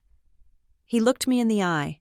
"If you have something on them, really have something, you better be ready to use it, because they are coming for you." I walked home. My car was in the shop, ironically, for a transmission issue, just like Hector Vasquez, so I walked the 2 miles. It gave me time to think. When I got to my apartment building, I saw a familiar car parked in the fire lane, a silver Porsche. Nathan. He was leaning against the hood, looking furious. He saw me and stormed over. "What the hell is wrong with you?" he shouted. He didn't care that the neighbors were watching. "Hello to you too." "Nathan, open the door," he said. "We are talking inside." We went up to my apartment. As soon as the door closed, he spun around. Jim Miller called Dad. Nathan said, "He said you refused to sign the unity memo. He said you made a scene in front of the faculty." "I didn't make a scene. I exercised my right to decline." "You are embarrassing us," Nathan yelled. "Do you know how hard Dad has worked to get on the board? The vote is next month, and here you are, his own daughter, acting like a conspiracy theorist because some kid forgot to eat breakfast. She didn't forget." "Nathan," I shouted back, my patience snapping. "She has no food." "Stop it," he said. "Stop with the martyr act. You are doing this to hurt Dad. You have always been jealous of his success, and now you are trying to sabotage him." I walked over to my bag. I shouldn't have done it. It was reckless. But I was so tired of being the villain in their narrative. I pulled out a printed copy of the ledger photo, the one I had received the night before. I had printed it at the public library on my way home. I shoved it into Nathan's chest. "Look at it," I said. He grabbed the paper. "What is this? Look at the signatures." "Nathan." He scanned the page. He squinted. "Apex Strategy Group," he read. "So what?" "It is a vendor. It is a shell company." I said, "It is registered to Richard Sterling. And look who authorized the payments." He looked down. He went still. "R. Perry," he whispered. "Dad is signing checks to the board president's private company, using money that was donated for starving kids." Nathan stared at the paper. His face went pale. The arrogant, corporate veneer cracked, revealing the frightened son underneath. "No," he said, shaking his head. "No, Dad wouldn't. He probably didn't know what it was. He just signs what they put in front of him. He is a businessman." "Nathan," I screamed, "he built an empire. Do you really think he signs $15,000 checks without knowing where the money goes?" Nathan dropped the paper on the coffee table as if it were burning. He backed away. You need to stop. Eliza, he is stealing." "Nathan, stop," he yelled. But there was no heat in it anymore, just fear, pure, unadulterated fear. If you release this, if this gets out, it will ruin him. It will ruin the firm. It will ruin me. I looked at my brother. I saw the child he used to be, the one who was terrified of disappointing our father. "I'm not trying to ruin you," I said softly. "I am trying to stop them from hurting children." Nathan looked at me, his eyes wide and wet. "You can't win. Liz," he whispered, "they will destroy you." He turned and walked out the door, leaving the paper on the table. He didn't take it. He didn't want the evidence. He wanted plausible deniability. But he knew. I saw it in his eyes. He knew. The end came on Monday morning. I was in the middle of first period. I was teaching the Crucible, discussing John Proctor's refusal to sign his name to a lie. The parallel was so heavy it felt like a physical weight in the room. The door opened. It wasn't Vance this time. It was the superintendent, Dr. Reeves, and 2 uniformed police officers. The class went silent. "Ms. Perry," Dr. Reeves said, his voice grave. "Please step into the hallway." I put my book down. I looked at my students. They were watching me with wide, frightened eyes. "It is okay," I told them, forcing a smile I didn't feel. "Just read to the end of Act 4. I walked into the hallway. The officers flanked me. "Eliza Perry," Dr. Reeves said, "you are hereby placed on administrative leave with pay, pending an investigation into allegations of gross misconduct." "Misconduct?" I asked. "What misconduct?" "Unauthorized possession of sensitive student data and breach of district security protocols," he recited. "We have evidence that you have been accessing confidential financial records." They framed the whistleblowing as the crime. Of course they did. "We need your badge and your keys." "Doctor," Reeves said. I unclipped my badge. My hands were steady. Strangely, I wasn't afraid anymore. I was relieved. The waiting was over. The war had started. I handed him the badge. "You have 10 minutes to collect your personal effects," he said. "Officer Miller will accompany you." I walked back into the classroom. The students were dead silent. I took my purse. I took my coat. I left my books. I left my mugs. I left the pictures of former students on the bulletin board. I walked out of the room. As I walked down the main hallway, flanked by the police, the classroom doors opened. Students were looking out. Teachers were peering through the windows. I held my head high. I didn't look down. I carried my bag like it was a shield. I walked past the office where Vance stood behind the glass, watching me with a smug, satisfied smile. He thought he had won. He thought he had cut out the cancer. He didn't know I had the tumor in my pocket. I walked out the double doors, into the gray light of the parking lot. The air was cold and clean. I was unemployed. I was disgraced. My family would disown me. But as I reached my car, I felt something I hadn't felt in years. I felt clean. I got into my car, started the engine, and drove toward the highway. I wasn't going home. I was going to the Capitol. I was going to find Marcus Thorne, and I was going to hand him the timeline, the spreadsheet, and the photo of my father's signature. Vance was right. I was just a lowly teacher. But he forgot the first rule of teaching. If you want the class to listen, sometimes you have to make a noise they can't ignore. I touched the travel mug in the cup holder. Class was dismissed. Now, the lesson began. The first 3 days of administrative leave were not a vacation. They were a vacuum. I sat in my apartment, the silence pressing against my eardrums like deep water. For 33 years, my life had been defined by bells. The first bell at 7:30, the lunch bell at 11:15, the dismissal bell at 2:40. My circadian rhythms were tuned to the shuffle of feet in hallways and the scratch of graphite on paper. Without it, I felt untethered. I spent the first day in bed, staring at the ceiling, letting the shame wash over me. It was a cold, familiar sludge. I could hear my father's voice in the hum of the refrigerator. "You aimed low, Eliza. You are just a teacher. And now you are not even that." I was a failure. I was unemployed. I was under investigation. The police had escorted me out like a criminal while my students watched. The image of their faces confused, frightened, looped in my mind. I had promised to protect them, and instead, I had abandoned them. I spiraled. I convinced myself that I had been reckless. Maybe Vance was right. Maybe I didn't understand the big picture. Maybe I was just a jealous, small-minded woman trying to tear down her betters because she couldn't hack it in the real world. But then, on the second night, the loop in my head changed. Instead of the police, I saw Chloe falling on the stage. I saw the way her body hit the risers, a heavy, lifeless thud. I saw the terror in Leo's eyes when he told me his father had lost his job. They were not abstract concepts. They were children. They were flesh and blood. And they were hungry because a man named Richard Sterling wanted to funnel money into a shell company. The shame evaporated, replaced by a cold, hard clarity. I wasn't small. I was the only one big enough to care. On the fourth morning, my personal phone rang. It was a number I didn't recognize, with a localized area code from the state capital. Ms. Perry. A woman's voice, crisp, professional, low-pitched. Yes, my name is Karen Vane. I am a senior producer with Nightline Report. Marcus Thorne gave me your number. Nightline Report. It was one of the most respected news magazines in the country. My father watched it every Sunday night, right after his golf game. I sat up straighter on the couch. Mr. Thorne said you might call. He says you have documentation.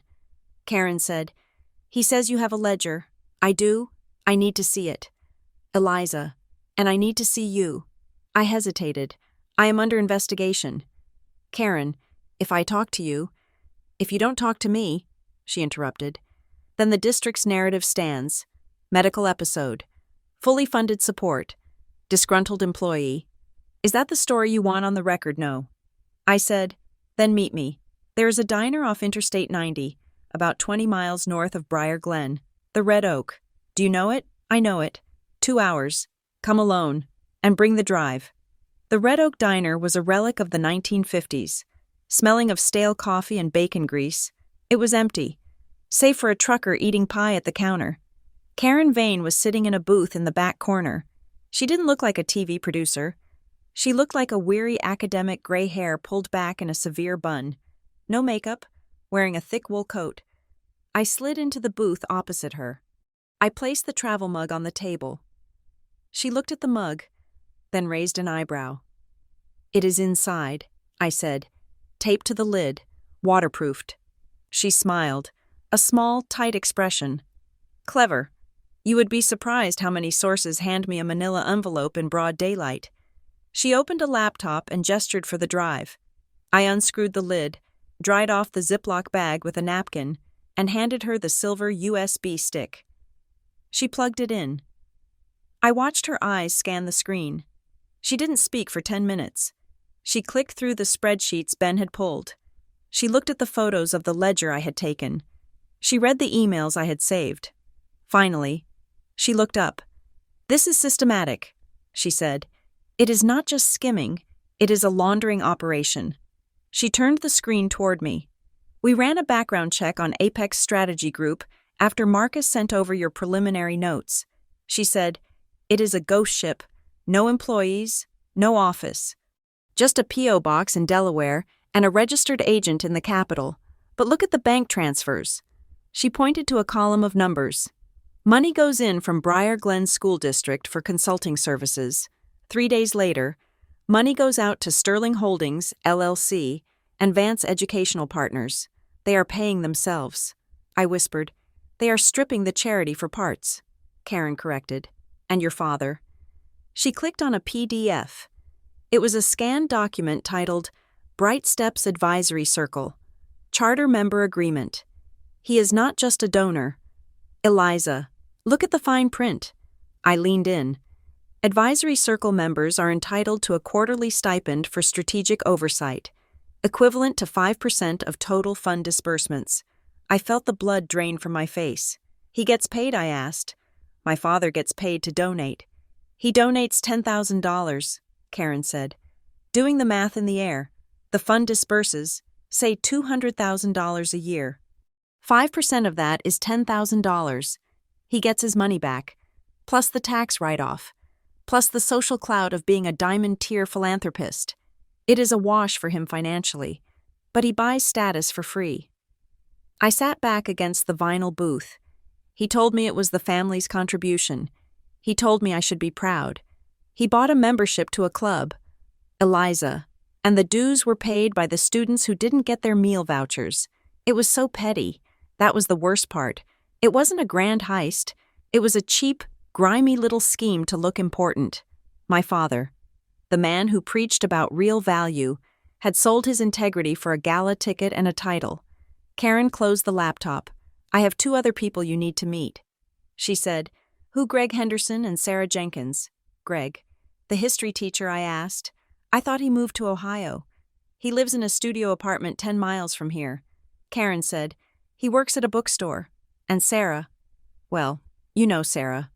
Sarah was the art teacher who had signed the memo. She called me yesterday. Karen said. She said she couldn't sleep after she signed that paper.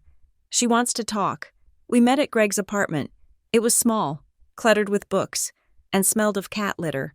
Greg looked older than I remembered. He had lost weight, and his hair was thinning.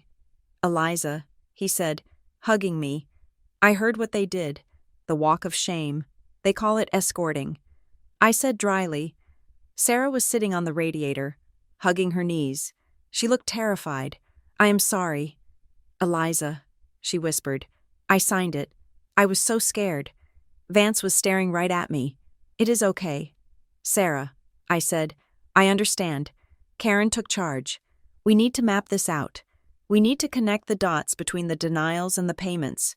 For the next 4 hours, we worked. We turned Greg's living room wall into a crime board. We taped up printouts of the spreadsheets. We drew lines in red marker. Greg had the historical data. He had kept his own records from 2 years ago, before he was forced out. Look at this, Greg said, pointing to a cluster of denials from 2022. The chess club requested travel funds for nationals. Denied. Reason lack of funds. And 2 weeks later, I said, looking at the ledger photo, Apex Strategy Group bills the district for strategic visioning, amount $4,000. It was the exact cost of the bus rental. Greg said, they literally stole the bus. Sarah added her piece, the art supplies. We applied for a grant to replace the kiln. It was $5,000. Denied. But look at the gala photos from that year. The centerpieces. She held up a printout from the Briar Glen Society page. Floral arrangements provided by Petal Thorne. Who owns Petal Thorne? Karen asked. Vance's wife. Sarah said. We stared at the photo. They didn't just steal. I said, they cannibalized. Every time a student asked for something, they saw it as a line item they could divert to themselves. Karen stood back, looking at the wall. This is it, she said. This is the story. It is not just mismanagement. It is predation. They are feeding on the kids. She turned to me. I have footage. Eliza. Footage of what? The collapse, she said. A parent sent it to us. But I also have something else. We filed a Freedom of Information Act request regarding the ambulance logs, and we got an internal email that was CC'd to the district server by mistake. She handed me a printed email. From M, Vance, to R, Sterling subject. The showcase incident, Richard. We have a problem. The girl looked bad. I told the staff to push the medical condition line. We need to make sure her mother doesn't talk to the press. Can we leverage her outstanding lunch debt? Or maybe the housing application. We need to kill this story before the bond vote. Leverage her lunch debt. They were going to blackmail a mother with her own poverty to keep her quiet about her starving daughter. I crumpled the paper in my hand. The rage that filled me was white hot. It burned away the last remnants of my fear. I am in. I said. Karen nodded. Good, because I can't tell this story with just papers. Eliza. Viewers tune out paperwork. They need a voice. They need a witness. I will do it. I said, there is a condition. Karen said, you will be exposed. Once this airs, you can never go back to Briar Glen. You know that. Right, I know. And your family. Karen hesitated. We are going to name your father. We have to. His signature is on the checks. I looked at the name R. Perry on the wall, circled in red. He made his choice. I said, now I am making mine. But I have a condition too. Karen, name it. This isn't a sob story. I said, I don't want you zooming in on Chloe's face while she is unconscious. I don't want sad piano music while you show poor kids in worn-out shoes. I am not doing poverty porn for ratings. Then what are we doing? We are doing an indictment, I said. I want the focus on the adults. I want the camera on the signatures, on the emails, on the bank transfers. This story isn't about how sad it is that kids are poor. It is about how angry we should be that they are being robbed. Karen smiled. A genuine smile this time. Deal. 2 days later, I was back in my apartment, packing boxes. I knew I wouldn't be staying much longer. The doorbell rang. I checked the peephole. It was my mother. I opened the door. She looked wrecked. Her usually immaculate hair was frizzy at the temples. Her eyes were red-rimmed. She wasn't wearing her signature pearls. "Can I come in?" she asked. Her voice was small, like a child's. I stepped aside. She walked into the living room and looked at the boxes. "You are leaving," she said. "I am getting ready."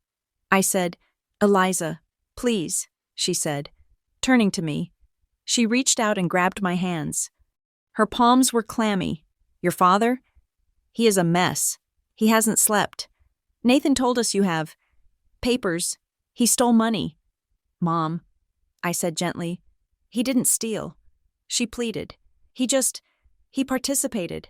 Everyone does it. Eliza, the Sterlings, the Kleins. It is how things are done. It is a network. It is a crime ring. Mom." She squeezed my hands harder, her nails digging into my skin. "You can't do this," she whispered. "The gala is next month. We are supposed to sit at the head table. If you do this, if you talk, we will be pariahs. Is that what you are worried about?" "The gala?" "I am worried about our lives," she cried. "We have lived here for 40 years. These are our friends. This is our world. If you expose them, they won't just hate you. They will hate us. They will cut us off. Your father will lose his partners. I will be kicked out of the garden club. We will be invisible. Invisible," I repeated. "Like I have been," she froze. She looked at me, really looked at me. For the first time in years, "Eliza, no, we love you. You love me when I am quiet." I said, "You love me when I am the prop, but you love your standing more." She let go of my hands and covered her face. "Please," she sobbed. "Just let it go. Move away if you have to. We will pay for it. Dad will buy you a condo in the city. Just don't say anything. Don't ruin us." It wasn't malice. It was terror. She was a woman who had built her entire identity on the approval of a zip code. Without it, she was hollow. I looked at her, and I didn't feel anger anymore. I felt pity. "I can't do that." "Mom," why she wailed. "Why do you care so much about these people? They are nobodies. Because they are my students." I said, "And they are not nobodies." She stared at me, her face streaked with mascara.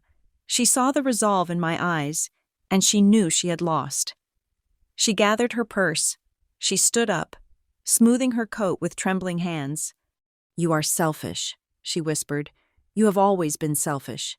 You would burn down your own house just to prove you are right." She walked out. I locked the door. I leaned against it, closing my eyes. It hurt. Of course it hurt. But it was the pain of a bone setting, not a bone breaking. The next day, the settlement offer arrived. My union rep, Dave, called me. "Eliza, the district wants a meeting. Off-site. The lawyer's office." I went. I wore my best suit, the one I used for parent-teacher conferences. The lawyer was a man named Mr. Stone. He had a corner office with a view of the river and a smile that cost $400 an hour.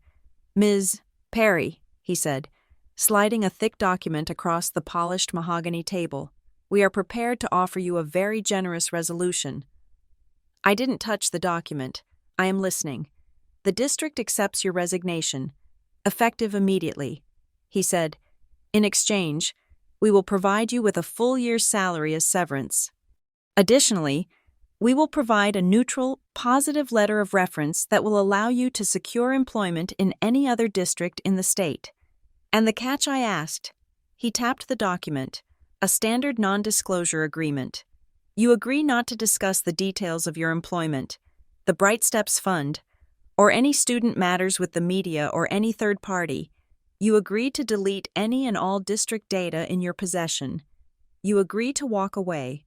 I looked at the paper. It was the golden cage: money, safety, a clean slate.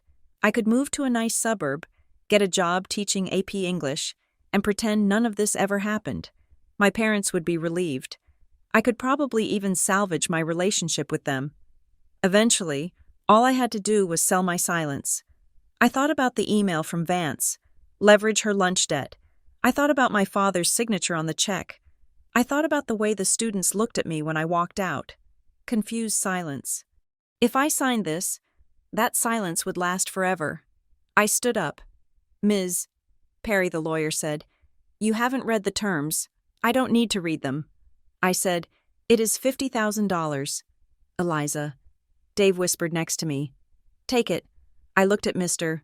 Stone. "You can keep your money." I said, "And you can keep your reference." Mr. Stone's smile vanished. "If you walk out of here, Miss Perry, the district will pursue the misconduct charges. You will be stripped of your license. You will never teach again. We will sue you for breach of contract. We will bankrupt you. You can try." I said, "I am offering you a life raft."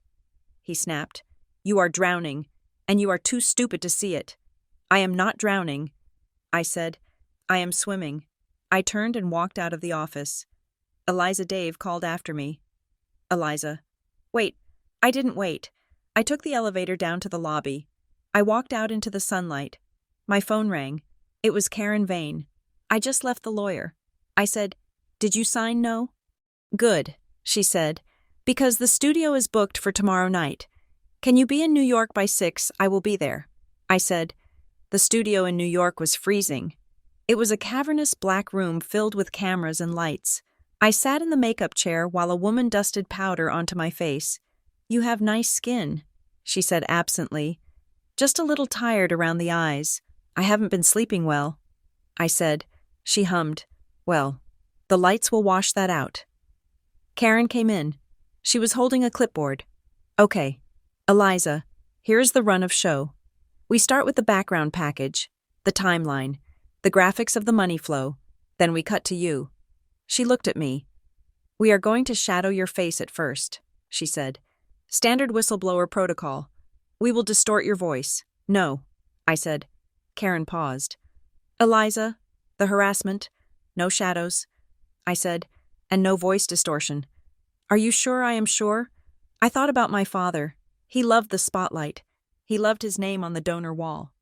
He loved the head table. If he could stand in the light and lie, I could stand in the light and tell the truth. "I want them to see me." I said, "I want Vance to see me. I want my father to see me. I want my students to see me." Karen nodded slowly. "Okay, full face." She walked me to the set. It was a simple setup, 2 chairs, a black background, the host, a veteran journalist named David, shook my hand. "You are brave to do this," he said. "I am not brave." I said, sitting down. "I am just a teacher who did her homework." The floor manager counted down. 5, 4, 3. The red light on the camera blinked on. I took a deep breath. I thought of Briar Glen. I thought of the manicured lawns and the banner that said, "Illuminating the future." They wanted to control the narrative, fine.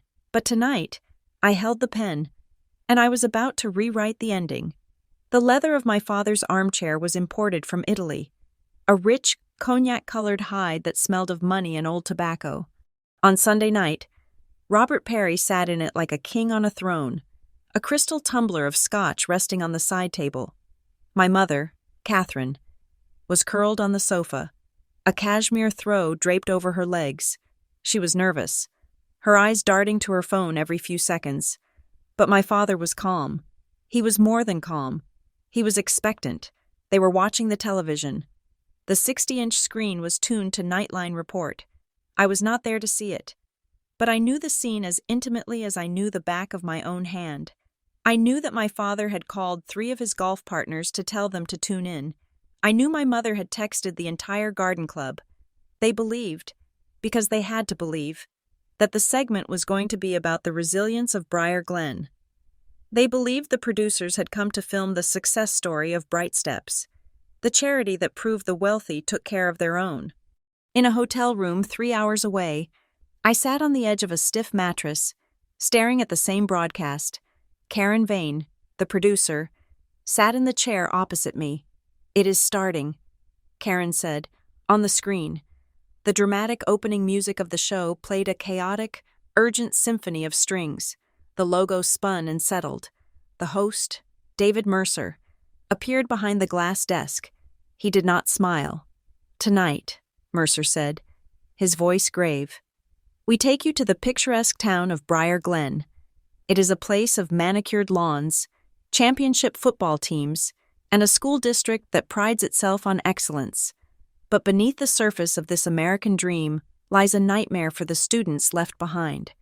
We investigate a charity designed to help the poor that became a piggy bank for the rich." I closed my eyes. It had begun, in Briar Glen.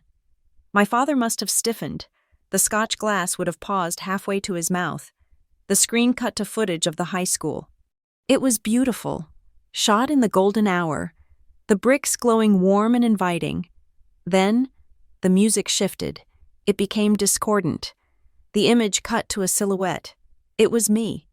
Despite my demand to be seen, the network legal team had overruled me for the pre-taped segment.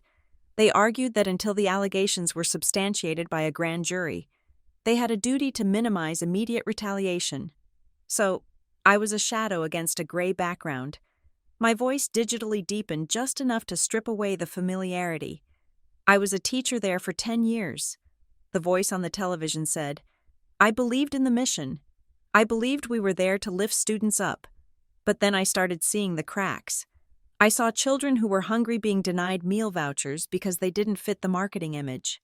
I saw students who walked 5 miles to school being told there was no budget for a bus pass. The screen flashed to a graphic, the spreadsheet I had stolen. The names were redacted, but the numbers were stark white against a black background. Denied emergency nutrition, amount $450. Approved lacrosse camp sponsorship, amount $2,500. In the living room of the Perry estate, my mother would be gasping, but my father, he would be staring at the silhouette. He would know the cadence of the sentences. He would know the way I paused before a difficult truth. "That is her." He would whisper, "That ungrateful little traitor." The segment accelerated. It was a masterclass in investigative storytelling. Mercer narrated the timeline, his voice cutting through the defenses of the town like a scalpel. "We obtained internal logs," Mercer said, showing the modified timestamps Ben had given me. "These records show that grant applications for wealthy students were uploaded days after the deadline and backdated by school administrators. Meanwhile, applications for students in crisis were systematically rejected." The screen cut to the clip of Vance. It was not a video of him, but an audio recording I had made on my phone during one of his mentorship meetings. A recording I had not told anyone about until I handed the phone to Karen. The subtext is this. Vance's voice purred through the speakers, unmistakable in its arrogance. "This town runs on relationships. Bright Steps keeps the people who matter happy. Don't confuse a crack with the foundation." The camera cut back to Mercer. "But who are the people who matter?" Mercer asked. "And where did the money go?" The screen filled with the image of the ledger page, the one Nathan had refused to look at. "Apex Strategy Group. We trace these payments," Mercer said. "Over $50,000 in consulting fees paid to a company with no employees, no office, and a registered agent who also happens to be the president of the school board. Richard Sterling." The photo of Sterling flashed on the screen, a smiling, red-faced man holding a shovel at a groundbreaking ceremony. "And authorizing these payments," Mercer continued, "prominent local developer and advisory circle member, Robert Perry." My father's picture appeared. It was his professional headshot, the one he used for his real estate brochures. He looked powerful, he looked commanding, and underneath his face, the caption read, "Robert Perry, authorized signatory for Apex Strategy Group payments," in the hotel room. I let out a breath. It was done. The name was spoken. Karen looked at me. "Are you okay?" "I don't know," I said. "Back in Briar Glen." The silence in my parents' living room must have been deafening.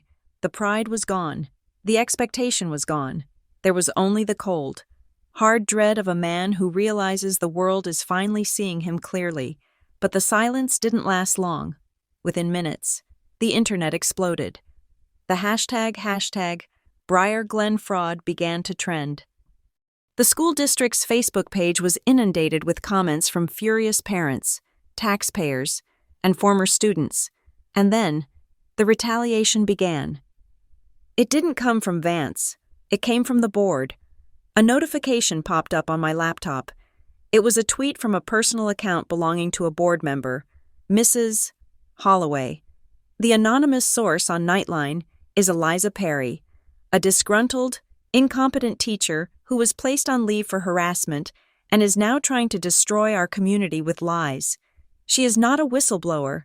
She is a failure. She had attached a photo of me, a picture from the school yearbook. She doxed me.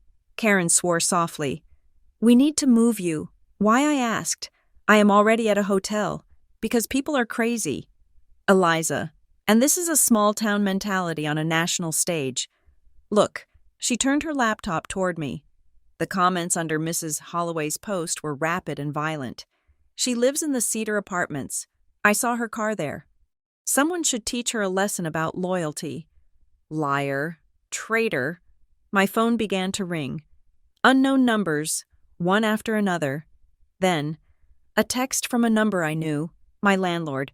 Eliza. There are people outside the building. They are throwing eggs at your windows. The police are on their way. But I can't have this. You need to terminate your lease. They were attacking my home. I wasn't even there, and they were attacking the empty shell of my life. I felt a sudden, sharp pang of fear. Not for myself, but for the reality of what I had done. I had kicked the hornet's nest, and the hornets were swarming.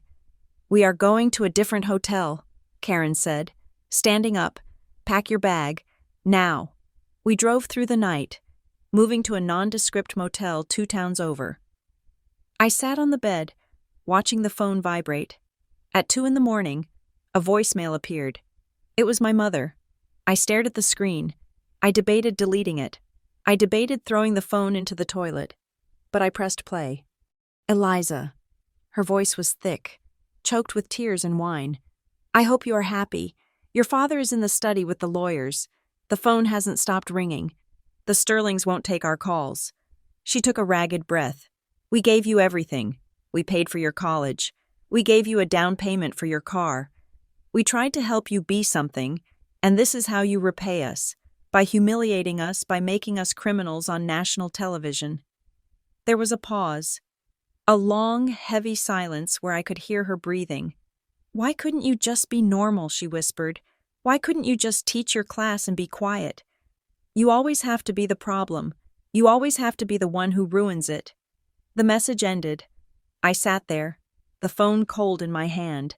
Why couldn't you just be normal for 33 years? That question had been the soundtrack of my life. It was the subtext of every dinner conversation, every critique of my clothes, every dismissal of my career. Normal meant compliant. Normal meant silent. Normal meant looking the other way when the powerful devoured the weak. I realized then that my parents did not love me. They loved the idea of a daughter who reflected their status. They loved an accessory, and when the accessory malfunctioned, they didn't try to fix it. They tried to discard it. I didn't cry. The tears were gone. In their place was a steel column of resolve. I deleted the voicemail. I am normal. Mom, I said to the empty room, I am the only normal person in this entire insane tragedy. The next morning, the news cycle had shifted from shock to investigation. The governor announced an emergency audit of the Briar Glen School District.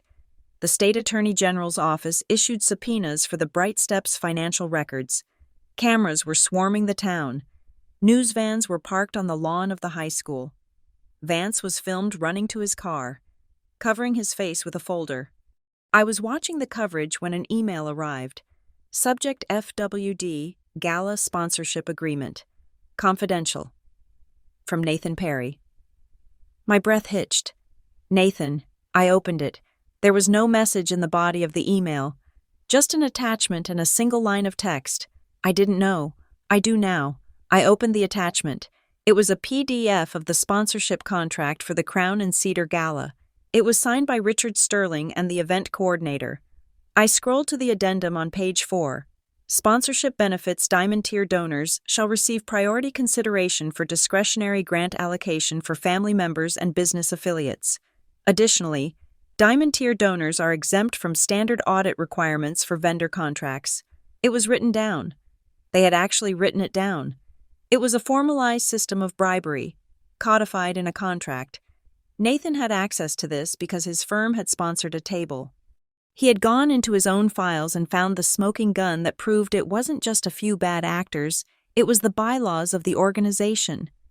He had turned my brother, the corporate climber, the golden boy, had finally found a line he couldn't cross. He had chosen the truth over the inheritance. I forwarded the document to Karen immediately. 5 minutes later, she called me. "This is it, Eliza," she said. "This is the nail in the coffin. But we need to do one more thing." What the network wants a follow-up. Tonight, live. The governor is watching. The country is watching. They want to see the woman behind the silhouette. I walked to the mirror in the motel room. I looked at my face. I looked tired. I looked older than I had a week ago. But I didn't look small. "I will do it," I said. The studio was different this time. The energy was electric. The crew moved with a sense of reverence. I was no longer the alleged source. I was the witness. I sat in the chair. The lights were bright, hot against my skin. There were no shadows this time, no voice modulation, just me. David Mercer sat across from me. He looked at me with a nod of respect. 30 seconds, the floor manager called. I held a manila envelope in my hands. Inside it was the sponsorship agreement Nathan had sent me, and one other document I had pieced together from Ben's data, a document that terrified me more than anything else. 10 seconds. I looked into the lens of camera 2. I imagined my father sitting in his study, the lawyers whispering around him. I imagined Vance pacing in his living room. I imagined Leo, wherever he was, watching this on a phone. The red light turned on. "Welcome back," Mercer said. "We are joined tonight by Eliza Perry, the former Briar Glen teacher who blew the whistle on the Bright Steps scandal. Eliza, thank you for being here." "Thank you, David, since our broadcast aired on Sunday," Mercer said. "The fallout has been swift. The state has launched an investigation. Your identity was leaked by a board member. You have had to leave your home. Why come back? Why show your face now?" I looked directly into the camera. I didn't blink, because hiding implies guilt. I said, my voice steady, "And I have nothing to be guilty about." I shifted the envelope in my hands. For years, I was told that I was small. I was told that my job as a teacher was insignificant compared to the real world of business and finance that my family occupied. I was told that my students' hunger was a detail, not a crisis. I took a breath. But this week, I learned that being small is a superpower. When you are small, you see the things the giants step on. You see the cracks in the floorboards where the money falls through. Mercer leaned in. "Your mother left you a voicemail, asking why you couldn't be normal. What is your answer to that?" "My answer is that their version of normal is a lie." I said, "It is not normal to steal from children to pay for consulting fees. It is not normal to host a black tie gala to celebrate a charity that denies food to the hungry. And it is certainly not normal to teach your daughter that her love is conditional on her complicity in fraud." I paused. "This isn't about me," I said, "but it is about who taught me to stay quiet.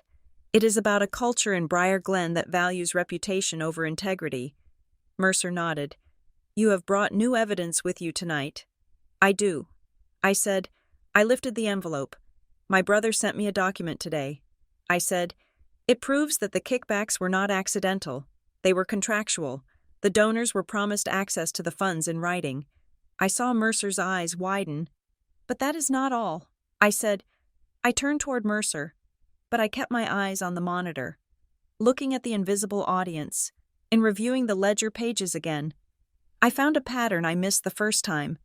The Bright Steps Fund didn't just pay Sterling's shell company. They made a series of transfers to a separate entity, an offshore account. I felt the tension in the studio spike. And the signature authorizing those offshore transfers, I said, it wasn't Vance, and it wasn't Sterling. I inhaled, my fingers tightening on the paper. It was my father. And the account is linked to a development project for a new stadium entrance, a project that was never approved by the voters, but for which the land was quietly purchased last month.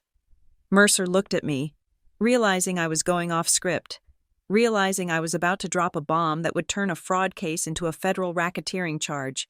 Are you saying your father was the architect? Mercer asked. I am saying he wasn't just a participant. I said, he was the bank. Mercer leaned forward, the journalist in him sensing the kill. Eliza, that is a massive accusation. Do you have the proof in that envelope? Are you prepared to name names and show the receipts right now? I looked at the envelope. I thought about the man who had taught me to ride a bike. I thought about the man who had mocked my career. I thought about the man who had stolen the future from children like Leo to build a monument to his own ego. I looked up at the camera. The red light was unblinking. I opened the flap of the envelope. I said. I reached inside. And then, the screen cut to black. Thank you for listening to My Parents Called Me Just a Lowly Teacher until Dad saw me on national TV. That night, this story of vengeance was about more than just exposing a crime. It was about breaking the chains of a toxic legacy and finding the courage to speak when the world demands silence. I hope you enjoyed Eliza's journey from the small teacher to the woman who brought down the house. I would love to hear your thoughts on the ending. Do you think Eliza should have opened the envelope, or was the threat enough? Where are you listening from today? Please leave a comment below. Share your own stories of standing up to power. And don't forget to subscribe to Revenge Stories for more tales of justice served cold. Until next time, keep your eyes open and your pen ready.